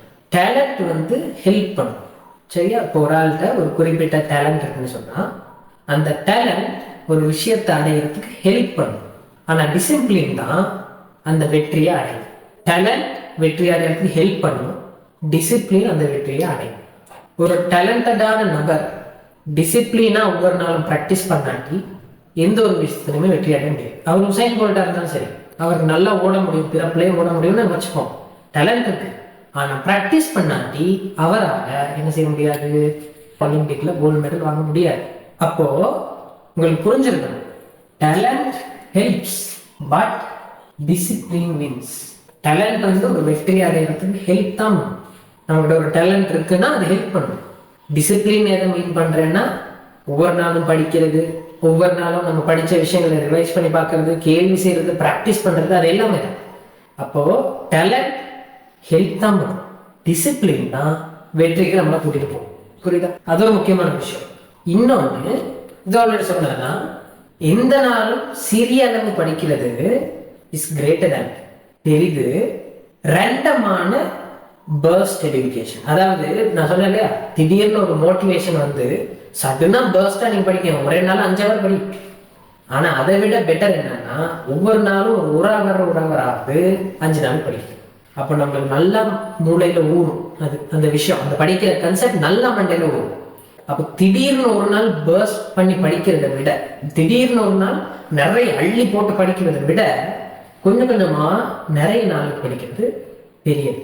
அது நல்ல எஃபெக்டிவா இருக்கும், நல்ல வினைத்திறனா இருக்கும். சரி, அப்போ சின்ன சின்ன ப்ரோக்ரஸ் எந்த நாளும் பண்றது ஒரு நாளைக்கு மெனக்கட்டு நிறைய அள்ளி போட்டு படிக்கிறத விட பெட்டர். புரியுது? அந்த விஷயத்தையும் மனசுல வச்சுக்கோங்க. அதனால டிசிப்ளினா ஒவ்வொரு நாளும் கன்சிஸ்டண்டா படிக்கணும். இப்போ நீங்க ஒரு எக்ஸாம் பேப்பர், ஒரு டஃப்பான எக்ஸாம் பேப்பர் ஒன்று செஞ்சு அதில் நீங்கள் ஒரு 90 மார்க்ஸ் எடுத்துங்க, நீங்களே திருத்தி பார்க்குறீங்க, 90 மார்க்ஸ் 95 மார்க்ஸ் எடுத்துட்டீங்கன்னு வச்சுக்கோங்க. ஓகே, நீங்கள் நல்லா படித்து நல்லா ட்ரை பண்ணி எக்ஸாம் செஞ்சு நல்லா பர்ஃபார்ம் பண்ணி 90 மார்க்ஸ் வந்துருச்சுன்னு வைக்கிறேன். 90 மார்க்ஸ் வந்துட்டா அதை நீங்கள் அப்ரிஷியேட் பண்ணுங்க. ஒரு சாக்லேட் வாங்கி சாப்பிடுங்க, இல்லாட்டி ஏதாவது உங்களுக்கு பிடிச்ச விஷயத்த வாங்குங்க. இல்லையா? நீங்கள் ஒரு ஹாப்பினஸுமே இல்லாமல் எல்லாம் தியாகம் பண்ணி படிச்சுட்டு இருக்கீங்க. அப்போ நீங்கள் அந்த தியாகத்தில் ஏதாவது ஒரு வெற்றி ஒன்று கிடைச்சா அதை செலிப்ரேட் பண்ணுங்க, பரவாயில்ல. அதுதான் உங்களை அந்த ட்ராக்ல உங்களை கூட்டிட்டு போறாரு. இல்லாட்டி என்ன நடக்குன்னு சொன்னா, நீங்க மென்டலி ரொம்ப அன்ஸ்டேபிள் ஆகுது, உங்களுக்கு வெறுப்பாகுது, கஷ்டமாகுது. அதனால சின்ன சின்ன வெற்றியா இருந்தாலும் பரவாயில்ல, அதை நீங்க செலிப்ரேட் பண்ணுங்க. ஏதாவது உங்களுக்கு பிடிச்ச விஷயம் பண்ணுங்க. இல்லாட்டி உங்களுக்கு ஃபோன் பார்க்கணும், இல்லை கேம் விளையாடணுன்றதா நீங்க 90-95 மார்க்ஸ் எடுத்துட்டீங்க, உங்களுக்கு ஹாப்பியா இருக்கு, அது ஒரு வெற்றி மாதிரி நீங்க கருதுறீங்கன்னா ஒரு 1 hour விளையாடுங்க. இல்லையா? 1 hour 30 நிமிஷம் சரியா விளையாடுங்க. ஒரு சின்ன சின்ன கிஃப்ட்ஸ் உங்களுக்கு நீங்களே கொடுத்துக்கோங்க. உங்களை நீங்க தான் அப்ரிஷியேட் பண்ணணும். ஏன்னா உங்களை வேற யாரும் பக்கத்துல இருந்து தட்டி கொடுக்க மாட்டாங்க.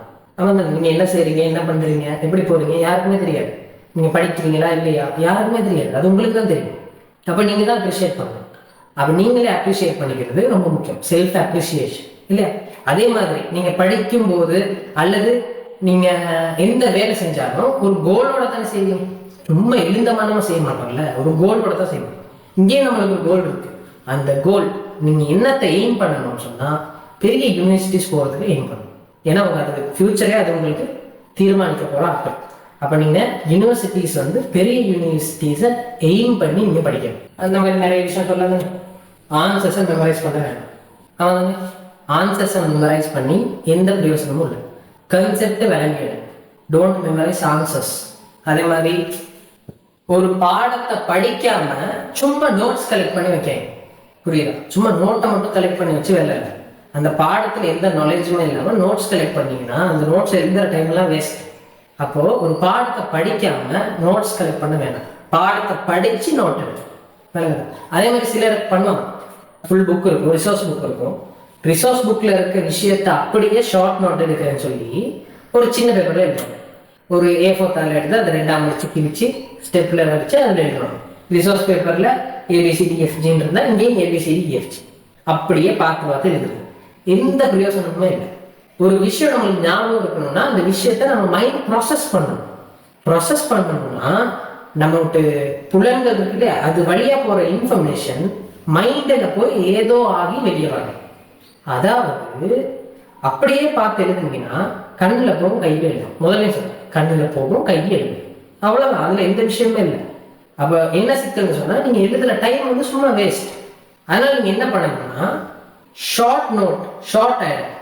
அதாவது அங்க ஒரு பெரிய 20 சொற்கள்ல ஒரு வசனம் இருந்துச்சுன்னா அதை ஒரு வசனம் இருக்குன்னா, ஒரு வாக்கியம் இருக்குன்னா அதை ஷார்ட்டா ஒரு சொல்லுல எழுது, ஒரு சொல்லுல எழுது.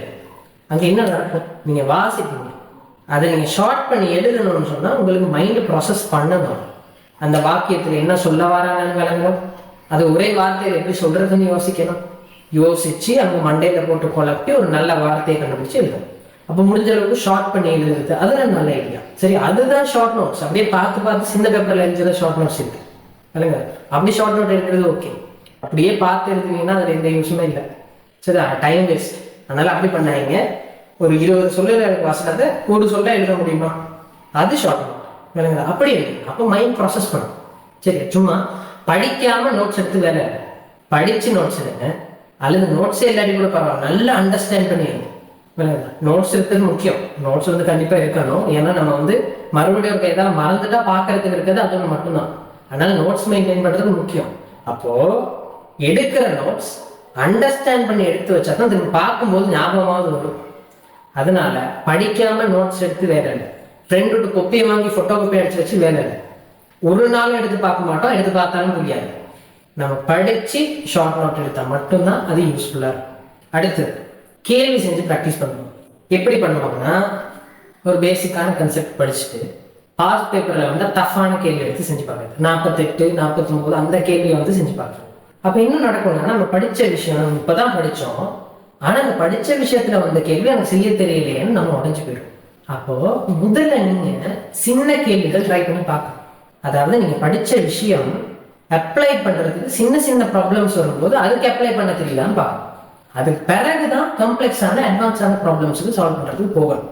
அப்பதான் என்ன நடக்கும்? அந்த படிச்ச விஷயம் கொஞ்சம் கொஞ்சமா உங்க பிரெயினுக்குள்ள ப்ராசஸ் ஆகி ஃபண்டமெண்டல்ஸ் எல்லாம் சரியா விழுந்து, ஓகே இப்படி வந்தா இப்படி செய்யலாம், இப்படி வந்தா இப்படி செய்யலாம், இப்படி ஒரு சிம்பிளான விஷயம் வந்தா இப்படி செய்யலாம், அந்த மாதிரியான பேசிக்கான விஷயங்கள் வந்து ஸ்ட்ராங் ஆனதுக்கு அப்புறம் தான் எல்லாத்தையும் சேர்த்து காம்ப்ளெக்ஸான ஒரு கேள்வி உங்களால அணுக முடியும்.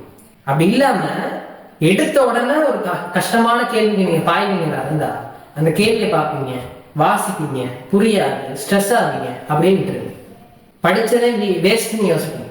ஆனா படிச்சது வேஸ்ட் கிடையாது. நீங்க உங்களோட்டு எவ்வளவு விளங்கி வச்சிருக்கீங்களோ அதை தாண்டி ஒரு கேள்விக்கு செய்ய போவீங்கன்னா அந்த டைம் அது பிரச்சனையை கொடுக்கும். அது என்ன பண்ணும்னா உங்க விட்டு கான்ஃபிடன்ஸை உடச்சி விடும். அப்ப அந்த பாடம் பிடிக்காம. அதனால எடுத்த உடனே கஷ்டமான கேள்வி பாயாம பேசிக்கா ஒவ்வொரு படியா ஏறும். உங்களுக்கு தெரியும் தானே, ஒரு மீன்லாம் இருக்கு, 2 ஏணி. ஒரு ஏணியில எல்லா ஏறுற பகுதிகளும் பக்கத்து சின்ன சின்னதா இருக்கு. அப்ப அதுல ஒரு மனிதன் ஏறும். சரியா? மனிதன் வச்சுக்கோங்க, ஒரு மனிதன் ஏறும். இப்ப இந்த மனிதன் இந்த ஏணியில ஈஸியா ஏறும். ஆனா இன்னொரு ஏணி அதுல படியில்லாம தூரம். ஆனா இந்த ஏணியில ஏறினா ரொம்ப தூரம் போகலாம். சரி, ஏணியில ஏறினா ரொம்ப தூரம் போகலாம். ஆனா அதுல உள்ள படியெல்லாம் பெருசு. இப்ப இங்க ஒரு மனுஷன் அது அளவுல இருக்கு. அப்ப என்ன பிரச்சனை? சின்ன சின்ன இந்த படிகள் பெரிய பெரிய படிகள் இதை விட பெட்டர். நம்ம தானே, ஏன்னா இங்கிருந்து இங்க போகவே முடியாது. ஆனா இவன் கொஞ்சம் கொஞ்சமா சரி இதை தாண்டி போகலாம். ஆகவே சின்ன சின்ன ஸ்டெப்ஸ் நம்மளுக்கு கொஞ்சம் கொஞ்சமா உயர்த்தும். பெரிய பெரிய ஸ்டெப்ஸ் எடுத்து நீங்க பாய ட்ரை பண்ணா நீ இருக்க இடத்துல விட்டு நகரவே முடியாம. விளங்குதா? அப்ப அந்த விஷயத்தையும் நீங்க கவனத்துல வச்சுக்கோங்க. அதனால ஒரு விஷயத்த படிச்சா அதை எங்கேயாவது அப்ளை பண்ண போறீங்கன்னா எடுத்த உடனே பெரிய கேள்வியில அப்ளை பண்ண வேண்டாம். சின்ன சின்ன கேள்விகளுக்கு செஞ்சு வாங்க. சரியா? கடைசியா ஒரு தொகுப்பா நீ சொல்றேன். நீங்க வந்து டியூஷன் போகலாம், ஸ்கூல்ல படிக்கலாம், நீங்க எங்க வேணாலும் படிக்கலாம், யார் வேணாலும் சொல்லிக் கொடுப்பாங்க. ஆனா அந்த டியூஷனும் ஸ்கூலும் போறது கைடன்ஸ்க்காக. நம்ம இப்போ நீங்க வந்து எங்கிட்ட கிளாஸ் வரீங்கன்னு வச்சுக்கோங்க, எதுக்காக வருவீங்க? பாடத்தை படிக்கிறதுக்கா அல்லது பாடத்துல என்ன இருக்குன்னு தெரிஞ்சுக்கிறதுக்கான்னு கேட்டா அதுக்கும் தான். ஆனா அது ஒரு 20% தான் இருக்கும். நீங்க எதுக்காக என்கிட்ட வரணும்னு சொன்னா என்னோட கைடன்ஸ்க்காக. இப்போ எனக்கு வந்து சில கேள்விகள் செஞ்சு இல்லாட்டி சிலருக்கு படிச்சு கொடுத்து சில எக்ஸ்பீரியன்ஸ் இருக்குல்ல, அந்த எக்ஸ்பீரியன்சஸ்க்காக ஒரு மென்டரிங்காக தான் நீங்க வரணும் இல்லையா? நீங்க படிக்கிறதா இருந்தால் ஃப்ரீயா கூட படிக்கலாம். ரிசோர்ஸ் புக் ஃப்ரீயா இருக்கு, யூடியூப்க்கு போனா நிறைய சேனல்ஸ் இருக்கு ஃப்ரீயா போடுறது. நம்ம சேனல்லேயே கூட நிறைய ஃப்ரீ ரிசோர்சஸ் இருக்கு. பாஸ் பேப்பர் கேள்வி எல்லாமே நம்ம செஞ்சு போட்டிருக்கோம், ஃப்ரீயா என்னென்னமோ இருக்கு. ஆனா ஒரு இடத்துல கிளாஸ் போறீங்கன்னா என்ன அர்த்தம்? ஒரு கைடன்ஸ்க்காக தான் போறீங்க. அவர் வந்து உங்களை கைட் பண்ணிட்டு கூப்பிட்டு போறாரு, அவர்கிட்ட எக்ஸ்பீரியன்ஸை ஷேர் பண்றது, அவர்கிட்ட மென்டரிங். ஒரு நாள் 2 நாளைக்கு சும்மா மென்டரிங் பண்றது, அவரோட பேசிட்டு இருக்கிறது இல்லை. ஒரு 6-7 மாசத்துக்கு தொடர்ச்சியா பேசிட்டு இருக்கு. சரியா? 4 years, 2 வருஷம் படிக்கிறீங்கன்னா 2 வருஷம்.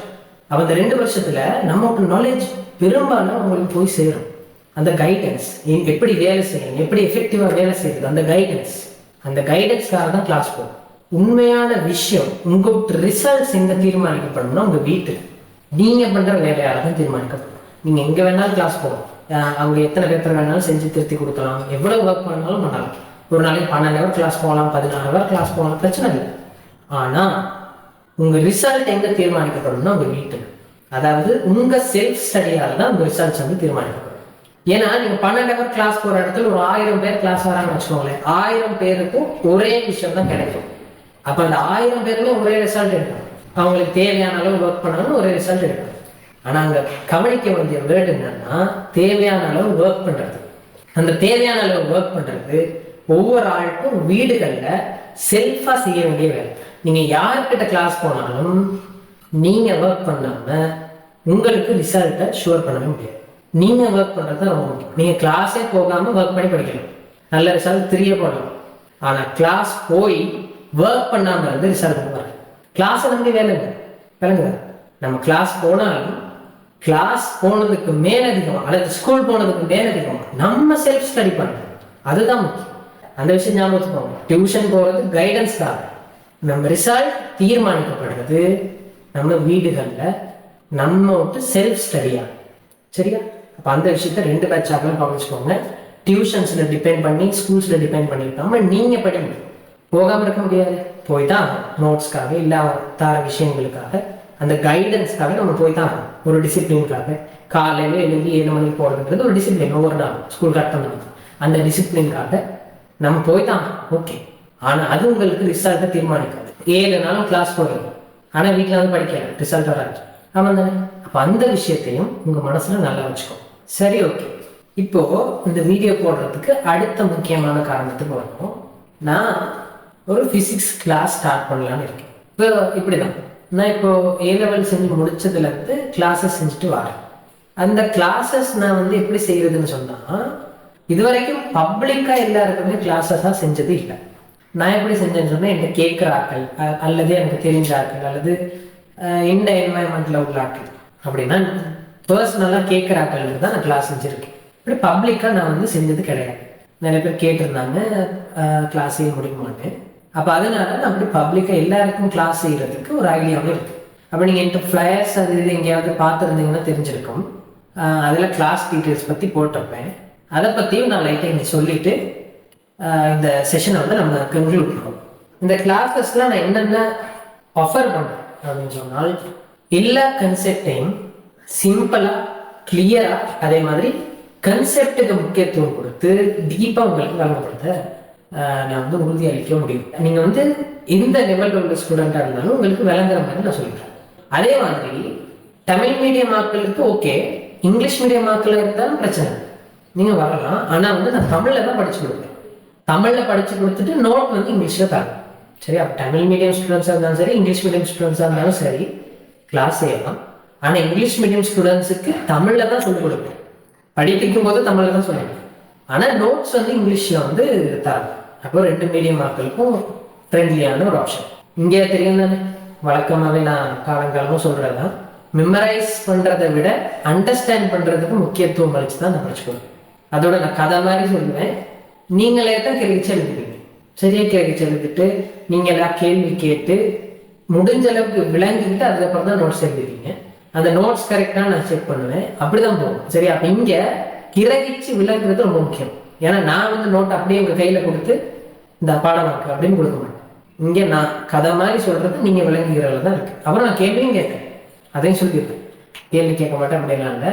பெரும்பாலும் நான் வந்து ஜூம்ல ஆன்லைன் கிளாஸ் செய்யும்போது மைக்கை வந்து ஆன் பண்ண சொல்லுவேன். ஆனால் சில வேளை நிறைய ஆட்கள் வந்துட்டாங்கன்னா அது வந்து சாத்தியமானு தெரியல, ப்ராக்டிக்கலானு தெரியல. அப்போ அது இன்னும் செஞ்சு பார்த்தது இல்லை, ஆன் பண்ணி வைக்க முடியுமான்னு தெரியல. ட்ரை பண்ணி பார்ப்போம். அப்போது யாரையாவது கூப்பிட்டு கேள்வி கேட்குறது அதெல்லாம் நடக்கும்.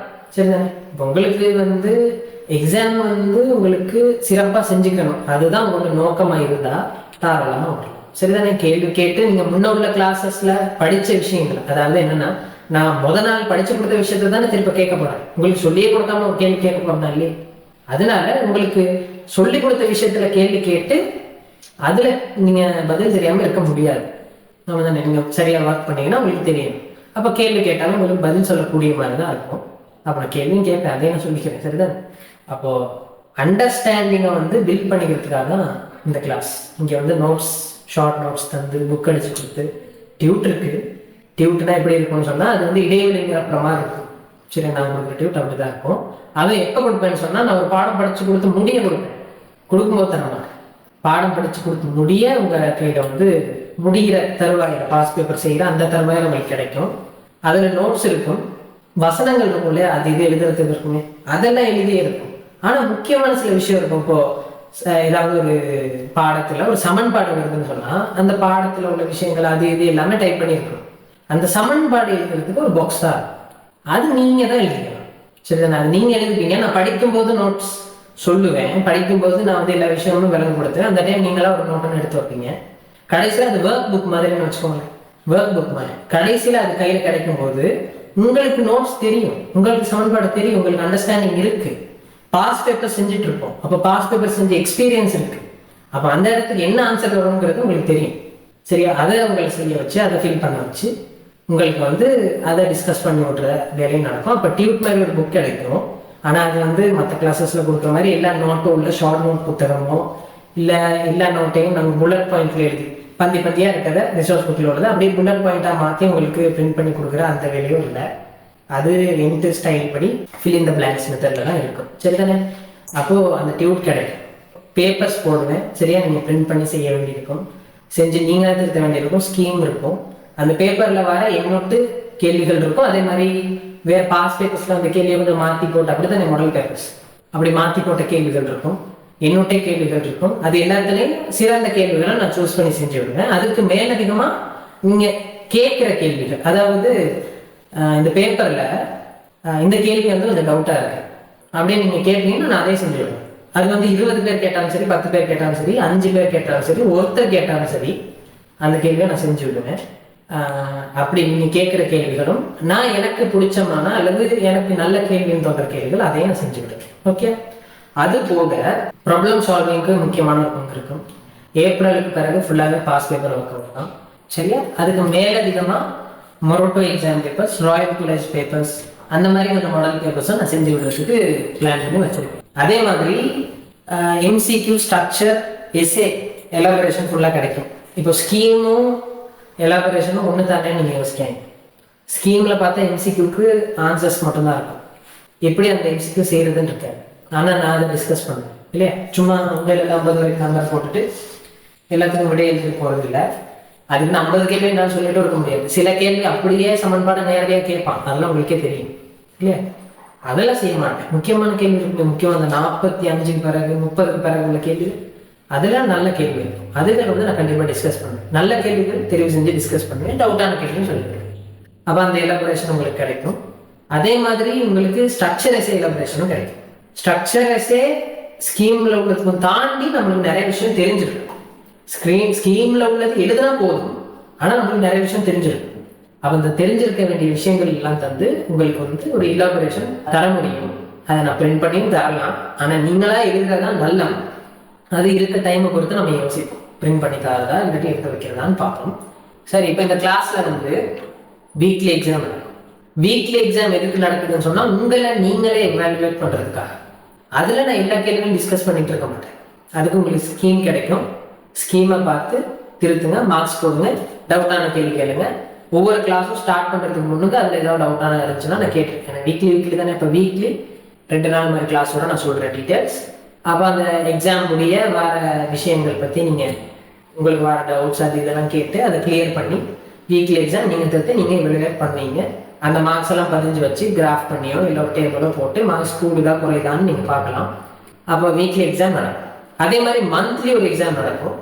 வீக்லி எக்ஸாம் எதில் நடக்கும்னு சொன்னால் நம்ம இந்த வீக்கில் படிக்கிற விஷயங்கள் இருக்கு இல்லையா, அதோட சம்மந்தமாக தான் நடக்கும். இப்போ முதல் வீக்கில் படித்த ஒரு விஷயத்தில் எக்ஸாம் நடக்கும். அடுத்த வீக் படிக்கும்போது முதல் வீக் உள்ளதும் அடுத்த வீக் உள்ளதும் சேர்த்து வரும்.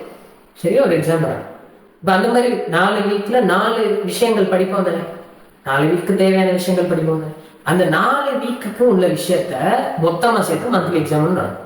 அந்த மந்த்லி எக்ஸாம் உங்களுக்கு இவாலுவேட் பண்றதுக்கு தான். அதையும் தாண்டி நான் இவாலுவேட் பண்றதுக்கு அது ரொம்ப யூஸ்ஃபுல்லாக இருக்கும். உங்கள் மார்க்ஸை வச்சு நான் என்ன பண்ணேன், இன்னும் எனக்கு கிளாஸ் என்ன பண்ணலாம், அதே மாதிரி உங்கள் ஃபீட்பேக்ஸ் முக்கியம். சரி, ஏதாவது டவுட்டான கேள்வி இருந்தா, கேள்வி பிள்ளைகளாக இருந்தால் எனக்கு தெரியப்படுத்தணும். அப்போ அந்த ஃபீட்பேக்ஸை வச்சு இம்ப்ரூவ் பண்றதுக்கு எனக்கு அந்த மார்க்ஸ் தேவைப்படும். சரி, எந்த விஷயத்துக்கு நான் கூட மெனக்கட்டு சொல்லி கொடுக்கணும், அந்த மாதிரி விஷயங்கள் இருக்குல்ல, அதெல்லாம் பார்த்துக்கிறதுக்கு அந்த எக்ஸாம் வந்து யூஸ் ஆகும். அதாவது நீங்களும் அந்த எவாலுவேஷன் செய்யலாம், நானும் அந்த எவாலுவேஷன் செய்யலாம், நானும் அதை பார்ப்பேன். ரைட்டா? அடுத்தது எல்லா நாளும் எக்கோ ரிவிஷன் தான். எக்கோ ரிவிஷன்னா தெரியுமா? இப்போ கோஆர்டினேட் ஜியோமெட்ரி தான் பாடணும்னு வச்சுக்கோங்களேன் மேத்ஸில். நேர்கோடு இப்போ பயோன்னு பார்த்துட்டு இருக்கீங்களா, இருந்தாலும் வேறு பாடத்துக்கு போகும். இப்போ ஃபிசிக்ஸில் வந்து வேவ்ஸ் தான் பாடம்னு வச்சுக்கோங்க. அந்த பாடத்தில் ஒரு கன்செப்ட் படிச்சிருப்போம் முதல் நாள். அடுத்த நாள் வந்து முதல் நாள் படித்த கன்செப்ட் விட்டு ஒரு ரிவிஷன், ஒரு சம்மரி கிளாஸ் ஸ்டார்ட் பண்ணுறதுக்கு முன்னாடி நான் போடுவேன், அல்லது நான் தரவே சொல்லுவேன். அதுக்கு அடுத்த நாள் கிளாஸ் தொடங்கும் போது 2 நாள் படிச்சிருக்கோம். அந்த 2 நாளுக்கு உரிய கன்செப்ட்ஸை, முக்கியமான விஷயங்களை சொல்லுவேன். அதாவது எக்கோ மாதிரி பட்டு பட்டு பட்டு திருப்ப திருப்ப வருது, அந்த மாதிரி மீண்டும் மீண்டும் மீண்டும் ரிவைஸ் பண்றத எக்கோ ரிவிஷன் சொல்றது ஒரு மெத்தட். அந்த எக்கோ ரிவிஷன் முறையில ஒரு நாள் ரிவிஷனும் நடக்கும். சரிதானே? அது வந்து அது இயல்பு மாதிரி. நான் எப்பயுமே கிளாஸ் செய்யும்போது அப்படி பழைய விஷயங்கள்லாம் கேட்டு கொஞ்சம் கேட்டு கொதறி அதுக்கு பிறகு சொல்றது தான் வழக்கம். அதனால அது இயல்பாகவே நடக்கிறது தான். அதனால ஒரு அது சொல்றது எக்கோ ரிவிஷன், அதுவும் நடக்கும். அதே மாதிரி இப்போ நம்ம கேள்விகள் செய்யறோம் இல்லையா, நம்ம பாஸ் பேப்பர் கேள்விகள், past paper MCQs, past paper elaboration, structures, எல்லாம் செய்யும்போது அந்த வீடியோஸ் வந்து நம்ம சேனல் வந்து நான் ஃப்ரீயாகவே அப்லோட் பண்ணிடுறேன். ஏன்னா அது ஒரு விதத்தில் எனக்கும் ஈஸி. ஏன்னா பாஸ் பேப்பர் ஆல்ரெடி உள்ளதானே. 2017 பாஸ் பேப்பர்னா அது இப்பயே 2017 பாஸ் பேப்பர் தான். 10 வருஷத்துக்கு அப்புறமா 2017 பாஸ் பேப்பர் தான். அப்போ நான் அப்போ யாருக்காவது கிளாஸ் செஞ்சா கூட இந்த பாஸ் பேப்பரில் ஏதாவது டவுட்னு சொன்னால் அவனை இங்கே போயிட்டு அனுப்ப சொல்லும், பார்த்துட்டு வர சொல்லும் இல்லையா, இந்த வீடியோ பாருங்க இதில் இருக்கும்னு சொல்லிடலாம். அப்போ எனக்கும் ஈஸி. அதனால நான் பாஸ் பேப்பர்ஸை வந்து யூடியூப்ல வந்து தொடர்ச்சி அப்லோட் பண்ணலான்னு தான் ஐடியா. மற்ற கேள்விகள் எல்லாத்தையும் அப்லோட் பண்ணிட்டு இருக்க முடியாது. ஏன்னா எடிட்டர்ஸ் இருக்காங்க, அவங்களுக்கு ஸ்பெண்ட் பண்ணணும், சேனல் மெயின்டைன் பண்ணணும். நம்ம யூனிவர்சிட்டி அகாடமிக் ஸ்டடீஸோட டைம் பத்தாது. அதனால அவ்வளோத்தையும் போட முடியாது. நான் வந்து பாஸ் பேப்பர்ஸ் மட்டும் யூடியூப்ல அப்லோட் பண்ணலாம்னு ஒரு ஐடியா. ஃப்ரீ தான், எல்லாருக்கும் பப்ளிக்காக போட்டுறேன். சரியா? ஆனால் அது பார்த்தா தான் நம்ம படிக்கணும், கன்செப்ட்ஸை வந்து நம்ம பில்ட் பண்ணிக்கணும்.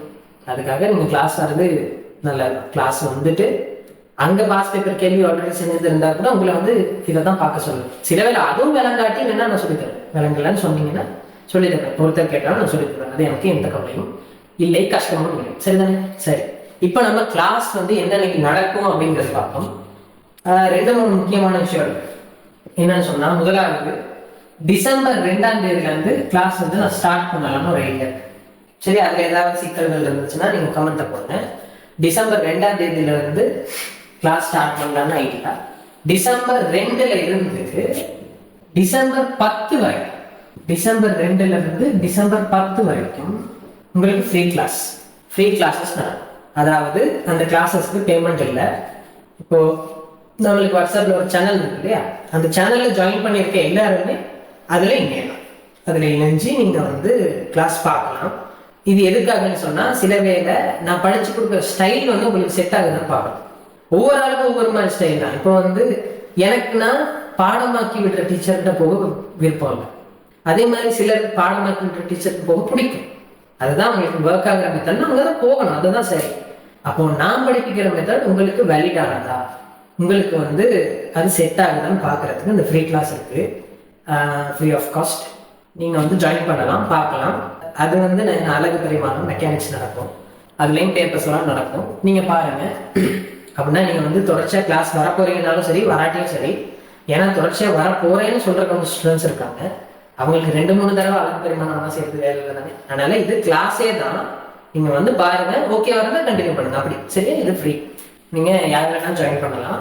ஆனால் அந்த சேனல் ஆக்டிவ்லேயே தான் இருக்கும். இந்த 10ஆம் தேதிக்கு பிறகு வந்து நான் வந்து ரெஜிஸ்ட்ரேஷன் அந்த மாதிரி வச்சு டெலிகிராம் குரூப் ஒன்று ஸ்டார்ட் பண்ணி அதில் ரெஜிஸ்டர் பண்ணியிருக்க ஆக்கெல்லாம் போட்டு அதில் தான் டியூட்ஸ், எக்ஸாம் பேப்பர்ஸ் எல்லாத்தையுமே அப்லோட் பண்ணுவேன். அதுக்கப்புறம் சேனல் வந்து போட மாட்டேன். சேனல் வந்து ப்ரொமோஷனல் ஆக்டிவிட்டீஸுக்கு மட்டும் வச்சுக்கிறது. ஏதாவது முக்கியமான விஷயம் இருந்தால் ஷார்ட் வீடியோஸாக ரீல்ஸாக போடுறது, இல்லாட்டி ஏதாவது இந்த மாதிரி மோட்டிவேஷன் வீடியோ ஏதாவது போட்டால் அதை போடுறது. அந்த மாதிரி ஏதாவது ப்ரொமோஷனல் ஆக்டிவிட்டீஸ்க்கு சேனல் யூஸ் ஆகாமே தவிர அதில் இந்த மாதிரி அகடமிக் ஆக்டிவிட்டீஸ் போட மாட்டேன். அடுத்தது ஃபீஸ் எவ்வளோன்னு கேட்டால் அது முக்கியமான விஷயம் இல்லையா. ஃபீஸ் 1500 சரி. அப்போ மோஸ்ட்லி 2000-2500 கிளாஸ் போகிறவங்க இருப்பாங்க. நான் வந்து 1500 எடுக்கிறேன் ஆன்லைனில். அது வந்து 2 monthsன்னு யோசிப்பீங்களான்னு தெரியலை. ஆனால் நான் வந்து சில ஸ்டூடெண்ட்ஸோட டிஸ்கஸ் பண்ணேன், அது ஓகேன்னு தான் சொன்னாங்க. அப்போ ஃபீஸ் வந்து 1500 லாக் பண்ணியிருக்கேன், சரியா. அப்போ நீங்கள் 10th மாதிரி போட்டு ரெஜிஸ்டர் பண்ணுவீங்களா இருந்தால் உங்களை வந்து டெலிகிராம் குரூப் ஆட் பண்ணுவேன். அதுக்கு பிறகு நம்மளோட அகாடமிக் ஆக்டிவிட்டிஸ் எல்லாமே டெலிகிராம் குரூப்பில் தான் நடக்கும், சரியா. அடுத்து என்ன சொல்லணும்? ஓகே, என்னன்னைக்கு கிளாஸ் நடக்குது? வீக்கில் 2 நாள் நடக்கும். வீக்கில் 2 நாள் எது எதுன்னு சொன்னால் டியூஸ்டேஸும் தேர்ஸ்டேஸும், சரியா. எல்லாருக்கும் அட்டெண்டன்ஸ் முக்கியம். இப்போ ரெஜிஸ்டர் பண்ணியிருக்கீங்கன்னு சொன்னால் தவிர்க்க முடியாத காரணங்களை தவிர மற்றபடி நீங்கள் கிளாஸஸ்க்கு சமூகம் அளிக்கிறது கட்டாயம் டியூஸ்டேஸ் அண்ட் தேர்ஸ்டேஸ். ஏன்னா நீங்கள் ரெஜிஸ்டர்லாம் பண்ணிட்டு பிறகு வராமல் இருந்தால், அல்லது நீங்கள் படிக்க ட்ரை பண்ணலை, அல்லது நீங்கள் வந்து நல்ல மார்க்ஸ் எடுக்கணும் அப்படி நீங்கள் ட்ரை பண்ணலைன்னு சொன்னால் அது எனக்கும் ஸ்ட்ரெஸ், புரியுதா. நீங்கள் கொஞ்சம் ஒர்க் பண்ணால் தான் எனக்கு ஒர்க் லோட் கம்மியாக இருக்கும். நீங்கள் ஒர்க் பண்ணாமல் இருந்தால் எனக்கு ஸ்ட்ரெஸ் ஆகும். யோசிச்சு பாருங்க, எப்படின்னு புரியும். அதனால டியூஸ்டேஸ் தேர்ஸ்டேஸ் வந்து நீங்கள் கட்டாயம் வர்ற மாதிரி வச்சுக்கோங்க. டைமையும் சொல்கிறேன், டைம் 9 to 11, பகல் கிடையாது, நைட். இந்த டைம் வந்து எல்லாருக்குமே ஓகேவான டைம்னு நினைக்கிறேன். இன்னொரு விஷயம், இன்ட்ரெஸ்டிங்கான ஒரு விஷயம் சொல்கிறேன். ஸ்ரீலங்காவில் வந்து பீக்கான யூடியூப் ஆக்டிவிட்டி இருக்க டைம் வந்து இது. இப்போ எங்கள் சேனல் இருக்குல்ல, எங்கள் சேனலில் யூடியூப் வீடியோஸ் போடும்போது அனாலிட்டிக்ஸ் பார்க்கணும். அதாவது எந்த டைமில் நிறைய பேர் இந்த வீடியோஸ் பார்க்குறாங்க, அந்த மாதிரி அனாலிட்டிக்ஸ் பார்க்கலாம். அந்த அனாலிட்டிக்ஸ் பார்க்கும்போது புரிஞ்ச விஷயம், ஈவினிங் ஒரு 6க்கு பிறகு ஆக்டிவிட்டி ஸ்டார்ட் ஆகும். 8 to 11 ஆக்டிவிட்டி பயங்கரமா இருக்கும். அப்போ எனக்கு புரிஞ்ச விஷயம் என்னன்னா, இப்போ நான் டார்கெட் பண்ணி போடுற ஆடியன்ஸ் வந்து ஸ்டூடெண்ட்ஸ் தானே, ஏழு படிக்கிற ஸ்டூடெண்ட்ஸ். அவங்க 8 to 11 தான் என்னன்னா படிக்கிறதுக்கு உட்கார்றாங்க, அல்லது அப்படின்னு யோசிக்கலாம், அல்லது ஃபோன் எடுக்கிற நேரம் இது, சரியா. அப்போ அந்த ஃபோன் எடுக்கிற டைம்ல படிக்கிற வேலையை செய்ய போறீங்களா, இல்லை ஃபோன் எடுத்து நோட்டிஃபிகேஷன்ஸால டிஸ்ட்ராக்ட் ஆகி ஃபேஸ்புக்கோ வாட்ஸ்அப்போ கேமோ விளையாண்டுட்டு இருக்க போறீங்களா நீங்கள் முடிவெடுங்க. நான் 9 to 11 போட்டிருக்கேன். என் கிளாஸ் வந்து 2 hours சொன்னால் 2 hour முடியாது, ஒரு 2 hours சரி ஆகும், சரியா. அது எல்லா நாளும் சொல்ல முடியாது, சில நாள் 2 hour முடிச்சுக்கோம். ஸோ 9 to 11 தான் இப்போதைக்கு முடிவு பண்ணப்பட்டிருக்க கிளாஸ் டைம். வேணும்னா 8:30 கூட போடலாம், அது நீங்கள் பார்த்துக்கணும் போடுங்க. வேற என்ன சொல்லணும்? இது இல்லாமல் ஸ்பெஷலான மோட்டிவேஷன் செஷன்ஸ். இப்போ டியூஸ்டேஸ் தேர்ஸ்டேஸ் வந்து மெயினான கிளாஸ் தானே, பாடம் தானே. இதுக்கு மேலதிகமாக இப்போ தனிப்பட்ட ஆட்கள் வந்து கேட்பாங்க மோட்டிவேஷன் செஷன், கொஞ்சம் மோட்டிவேட் பண்ணணும் அந்த மாதிரி. அப்போ ஜூமில் நடக்கிற கிளாஸ் என்னால் ரெக்கார்ட் பண்ணி போட முடியும். அதெல்லாம் ஃப்ரீயாக கூட போடலாம். அது இந்த டியூஸ்டேஸ் தேர்ஸ்டேஸில் பெரும்பாலும் நடக்காது. எப்பயாவது ஒரு ஃப்ரீயாக இருக்குது, சாட்டர்டே இல்லாட்டி சண்டே, அந்த மாதிரி ஃப்ரீ கிடையாது. அப்படி டைம் இருக்கிறனால நடக்கும். டியூஸ்டேஸ் தேர்ஸ்டேஸில் வந்து கிளாஷ் ஆகாது. மோட்டிவேஷன் செஷன் இருந்தால் நான் வேணால் சேனல்லேயே அப்டேட் பண்ணுவேன், சரி தானே. அப்போது அதுக்கு கலந்துக்கிறனாலும் ஓகே. அதே மாதிரி நான் போடுற வீடியோஸ் எல்லாத்துலேயும் முக்கியமான ஏதாவது விஷயம் இருந்தால், இப்போ இந்த மோட்டிவேஷன் வீடியோலையும் ஏதாவது முக்கியமான விஷயம் இருந்தால் அதை வந்து ட்ரிம் பண்ணி ஷார்ட்டாக போடுறதுக்கு ஒரு ஐடியா இருக்குது. உங்களோட பேட்சுக்கு இந்த 8 மாதத்துக்கு டிசம்பர் 2ஆம் தேதியிலேருந்து ஸ்டார்ட் பண்ணி ஆகஸ்ட் to 6 வரைக்கும், ஆகஸ்ட்லாம் பெரும்பாலும் கிளாஸ் குறைச்சிடுவேன். நீங்கள் செல்ஃபாக படிக்கணும் இல்லையா, அதனால அது வரைக்குமே ஒரு ஸ்ட்ரக்சர்டான பிளான் ஒன்று இருக்குது. அது நான் இப்பயே அப்லோட் பண்ணி வேலை இல்லை, சரியா. அதை வந்து பார்த்துட்டு நீங்களாம் ட்ரை பண்ணுறேன்னு சொல்லி நீங்கள் இருப்பீங்க, ஆனால் நடக்காது இல்லையா. இல்லாட்டி நீங்கள் எடுத்து வச்சுட்டு கொஞ்ச நாள் காணாம உட்காந்துருப்பீங்க. அதனால அப்படி வரலாம். உங்களுக்கு எனக்கு ஸ்டைல் பிடிச்சிருந்தா நீங்கள் வாங்க, செட் ஆனால் வாங்க. அடுத்து இன்னொரு விஷயம், ஒரு அரைவாசி டிசம்பர் ஜனவரி அந்த டைமில் எட்டானா கூட பரவாயில்ல சேர்த்துக்கலாம். கொஞ்சம் லேட்டாகி ஜூலை மாதம் ஜூன் மாதத்துல எல்லாம் கிளாஸ் சேர்த்துக்குங்க அப்படின்னு சொல்ல முடியாது, சேர்க்க முடியாது. அதனால பிறகு வந்து கிளாஸுக்கு சேர்த்துக்கிறதுல எனக்கு அவ்வளவா உடன்பாடு இல்லை. அதனால சேர்றதாக தான் ஸ்டார்டிங்லேயே சேரும், டிசம்பர் ஜனவரிக்குள்ளே சேர பாருங்க. ஸ்டார்டிங் மெக்கானிக்ஸும் வலது பரிமாணம் தான் இருக்கும். மெக்கானிக்ஸ் ஒரு முக்கியமான பாடம் தான். அந்த பாடம் தான் எல்லா பாடத்தையுமே பிரிட்ஜ் பண்ணும். மெக்கானிக்ஸ் விளங்குனா மெக்கானிக்ஸோட கம்பேர் பண்ணி எல்லா பாடத்தையுமே படிச்சுக்கலாம். எலக்ட்ரிசிட்டியாக இருந்தாலும் மெக்கானிக்ஸோட கம்பேர் பண்ணி படிக்கலாம். நான் சொல்லிக்கிறேன் அப்படி படிக்கிறேன். அப்போ அதனால ஸ்டார்டிங்லேயே வாரது ரொம்ப முக்கியம். ரொம்ப லேட் ஆயிடுச்சுன்னா நான் சேர்க்கிறதா இல்லை. அப்புறம் என்கிட்ட ஃபோன் நம்பர் வேணும்னா நோட் பண்ணிக்கோங்க. இது இந்த பர்சனல் நம்பர் தான். கால் பண்ணுறதை விட வாட்ஸ்அப் பண்ணிங்கன்னா ஈஸி. சேனல் இருக்குது, சேனல் லிங்க்கை வந்து நான் டிஸ்கிரிப்ஷனில் போடுறேன், அதில் வந்து ஜாயின் ஆகுங்க. அப்புறம் அவ்வளோதான், சரியா? அப்போ நீங்கள் வந்து தொடர்ச்சியாக ஒர்க் பண்ணுற வேலையை பாருங்கள். இது வரைக்கும் நான் போட்ட வீடியோஸில் ஃபேஸ் இல்லை, நான் அந்த டிஜிட்டலாக செஞ்ச ஆன்லைன் கிளாஸஸ் டேப்பில் செஞ்சது. இப்படியே தான் நான் ஆன்லைன் கிளாஸும் செய்வேன். இனி செய்கிறது ஜூம் டிஜிட்டலாக இருக்காது. ஆனால் டிஜிட்டலில் ஒரு நல்ல விஷயம் இருக்குது என்னென்னா, படங்கள்லாம் இருந்தால் நான் வரைஞ்சிட்டு இருக்க தேவையில்லை, அப்படியே கூகுளில் சரி எங்கள் சரி தேடி பார்த்து எடுத்து போட்டுடலாம். அதில் ஃபோட்டோஸ் வீடியோஸ்லாம் காட்டுறது கூட ஈஸி. இங்கே கஷ்டம். நான் வந்து இங்கே சேனலில் அப்டேட் பண்ணலாம், இல்லாட்டி டெலிகிராம் குரூப்பில் அப்படி போடலாம். அல்லது ஏதாவது குறிக்கிறது அப்படி ஏதாவது படம் இருந்துச்சுன்னா வரையணும். அந்த ஒரு டிஸ்அட்வான்டேஜ் இருக்குது. மற்றபடி அதே மாதிரி இங்கே லைவாகவும் 2 பேர் கிளாஸ் வருவாங்க. அதனால அவங்களுக்கும் உங்களுக்கும் சேர்த்து செய்கிறதுக்கு ஆயிடுச்சு. அதனால நான் வந்து போர்ட்லேயே தான் செய்கிறேன். இது வரைக்கும் உள்ள வீடியோஸ் மாதிரி டிஜிட்டலாக இருக்காது. ஓகே, அது பிரச்சனையாக ஆகாதுன்னு நினைக்கின்றேன். சரி, இப்போ என்னென்னா கடைசியாக ஒரு விஷயம் சொல்லி முடிச்சுக்கிறேன். ஒரு சான்ஸால் நீங்கள் வந்து உங்களோட ஃப்யூச்சரை தீர்மானிக்கிற மாதிரி இருக்க ஒரு லக்காக இல்லாமல் நீங்கள் ஒர்க் பண்ணி கிடைச்சதா இருக்கும் இல்லையா? ஒரு லக்கால உங்களுக்கு ஒரு கார் கிடைக்கிறது, அதில் என்ன ஒரு இது இருக்குது, அது நல்லதான், ஹாப்பியாக இருக்கும். ஓகே, ஆனால் அதில் என்ன ஒரு கிக் இருக்குது இல்லை தானே? அப்போ ஒரு வாய்ப்பால் உங்கள் ஃப்யூச்சர் தீர்மானிக்கப்படுறதை வச்சுக்கோங்க. ரெண்டாம வாழாதீங்க, ஒரு கோல்னு வச்சுக்கோங்க தான் சொல்லுவாங்க. அப்படி வச்சுக்காம ஒரு கோலோட வச்சுக்கோங்க. சான்சஸ் நீங்கள் உருவாக்குங்க. நீங்கள் எங்கே போகணுமோ அங்கே போகிறதுக்கு சின்ன சின்ன படிகள் நிர்ணயிச்சுக்கோங்க. கொஞ்சம் கொஞ்சமாக போங்க, முன்னேறலாம். அந்த ஒரு விஷயம். அதே மாதிரி இப்போ நீங்கள் வேலை செஞ்சாதான் எதிர்காலத்தில் பெருமையாக நடக்க முடியும் இல்லையா? எல்லாரும் நல்ல ரிசல்ட் எடுக்கணும். 2026 எக்ஸாம் எல்லாரும் சிறப்பாக செய்யுங்கள். அப்போ இதோட நம்ம முடிப்போம்.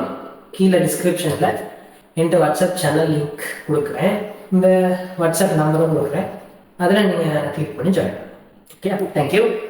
முடிப்போம்.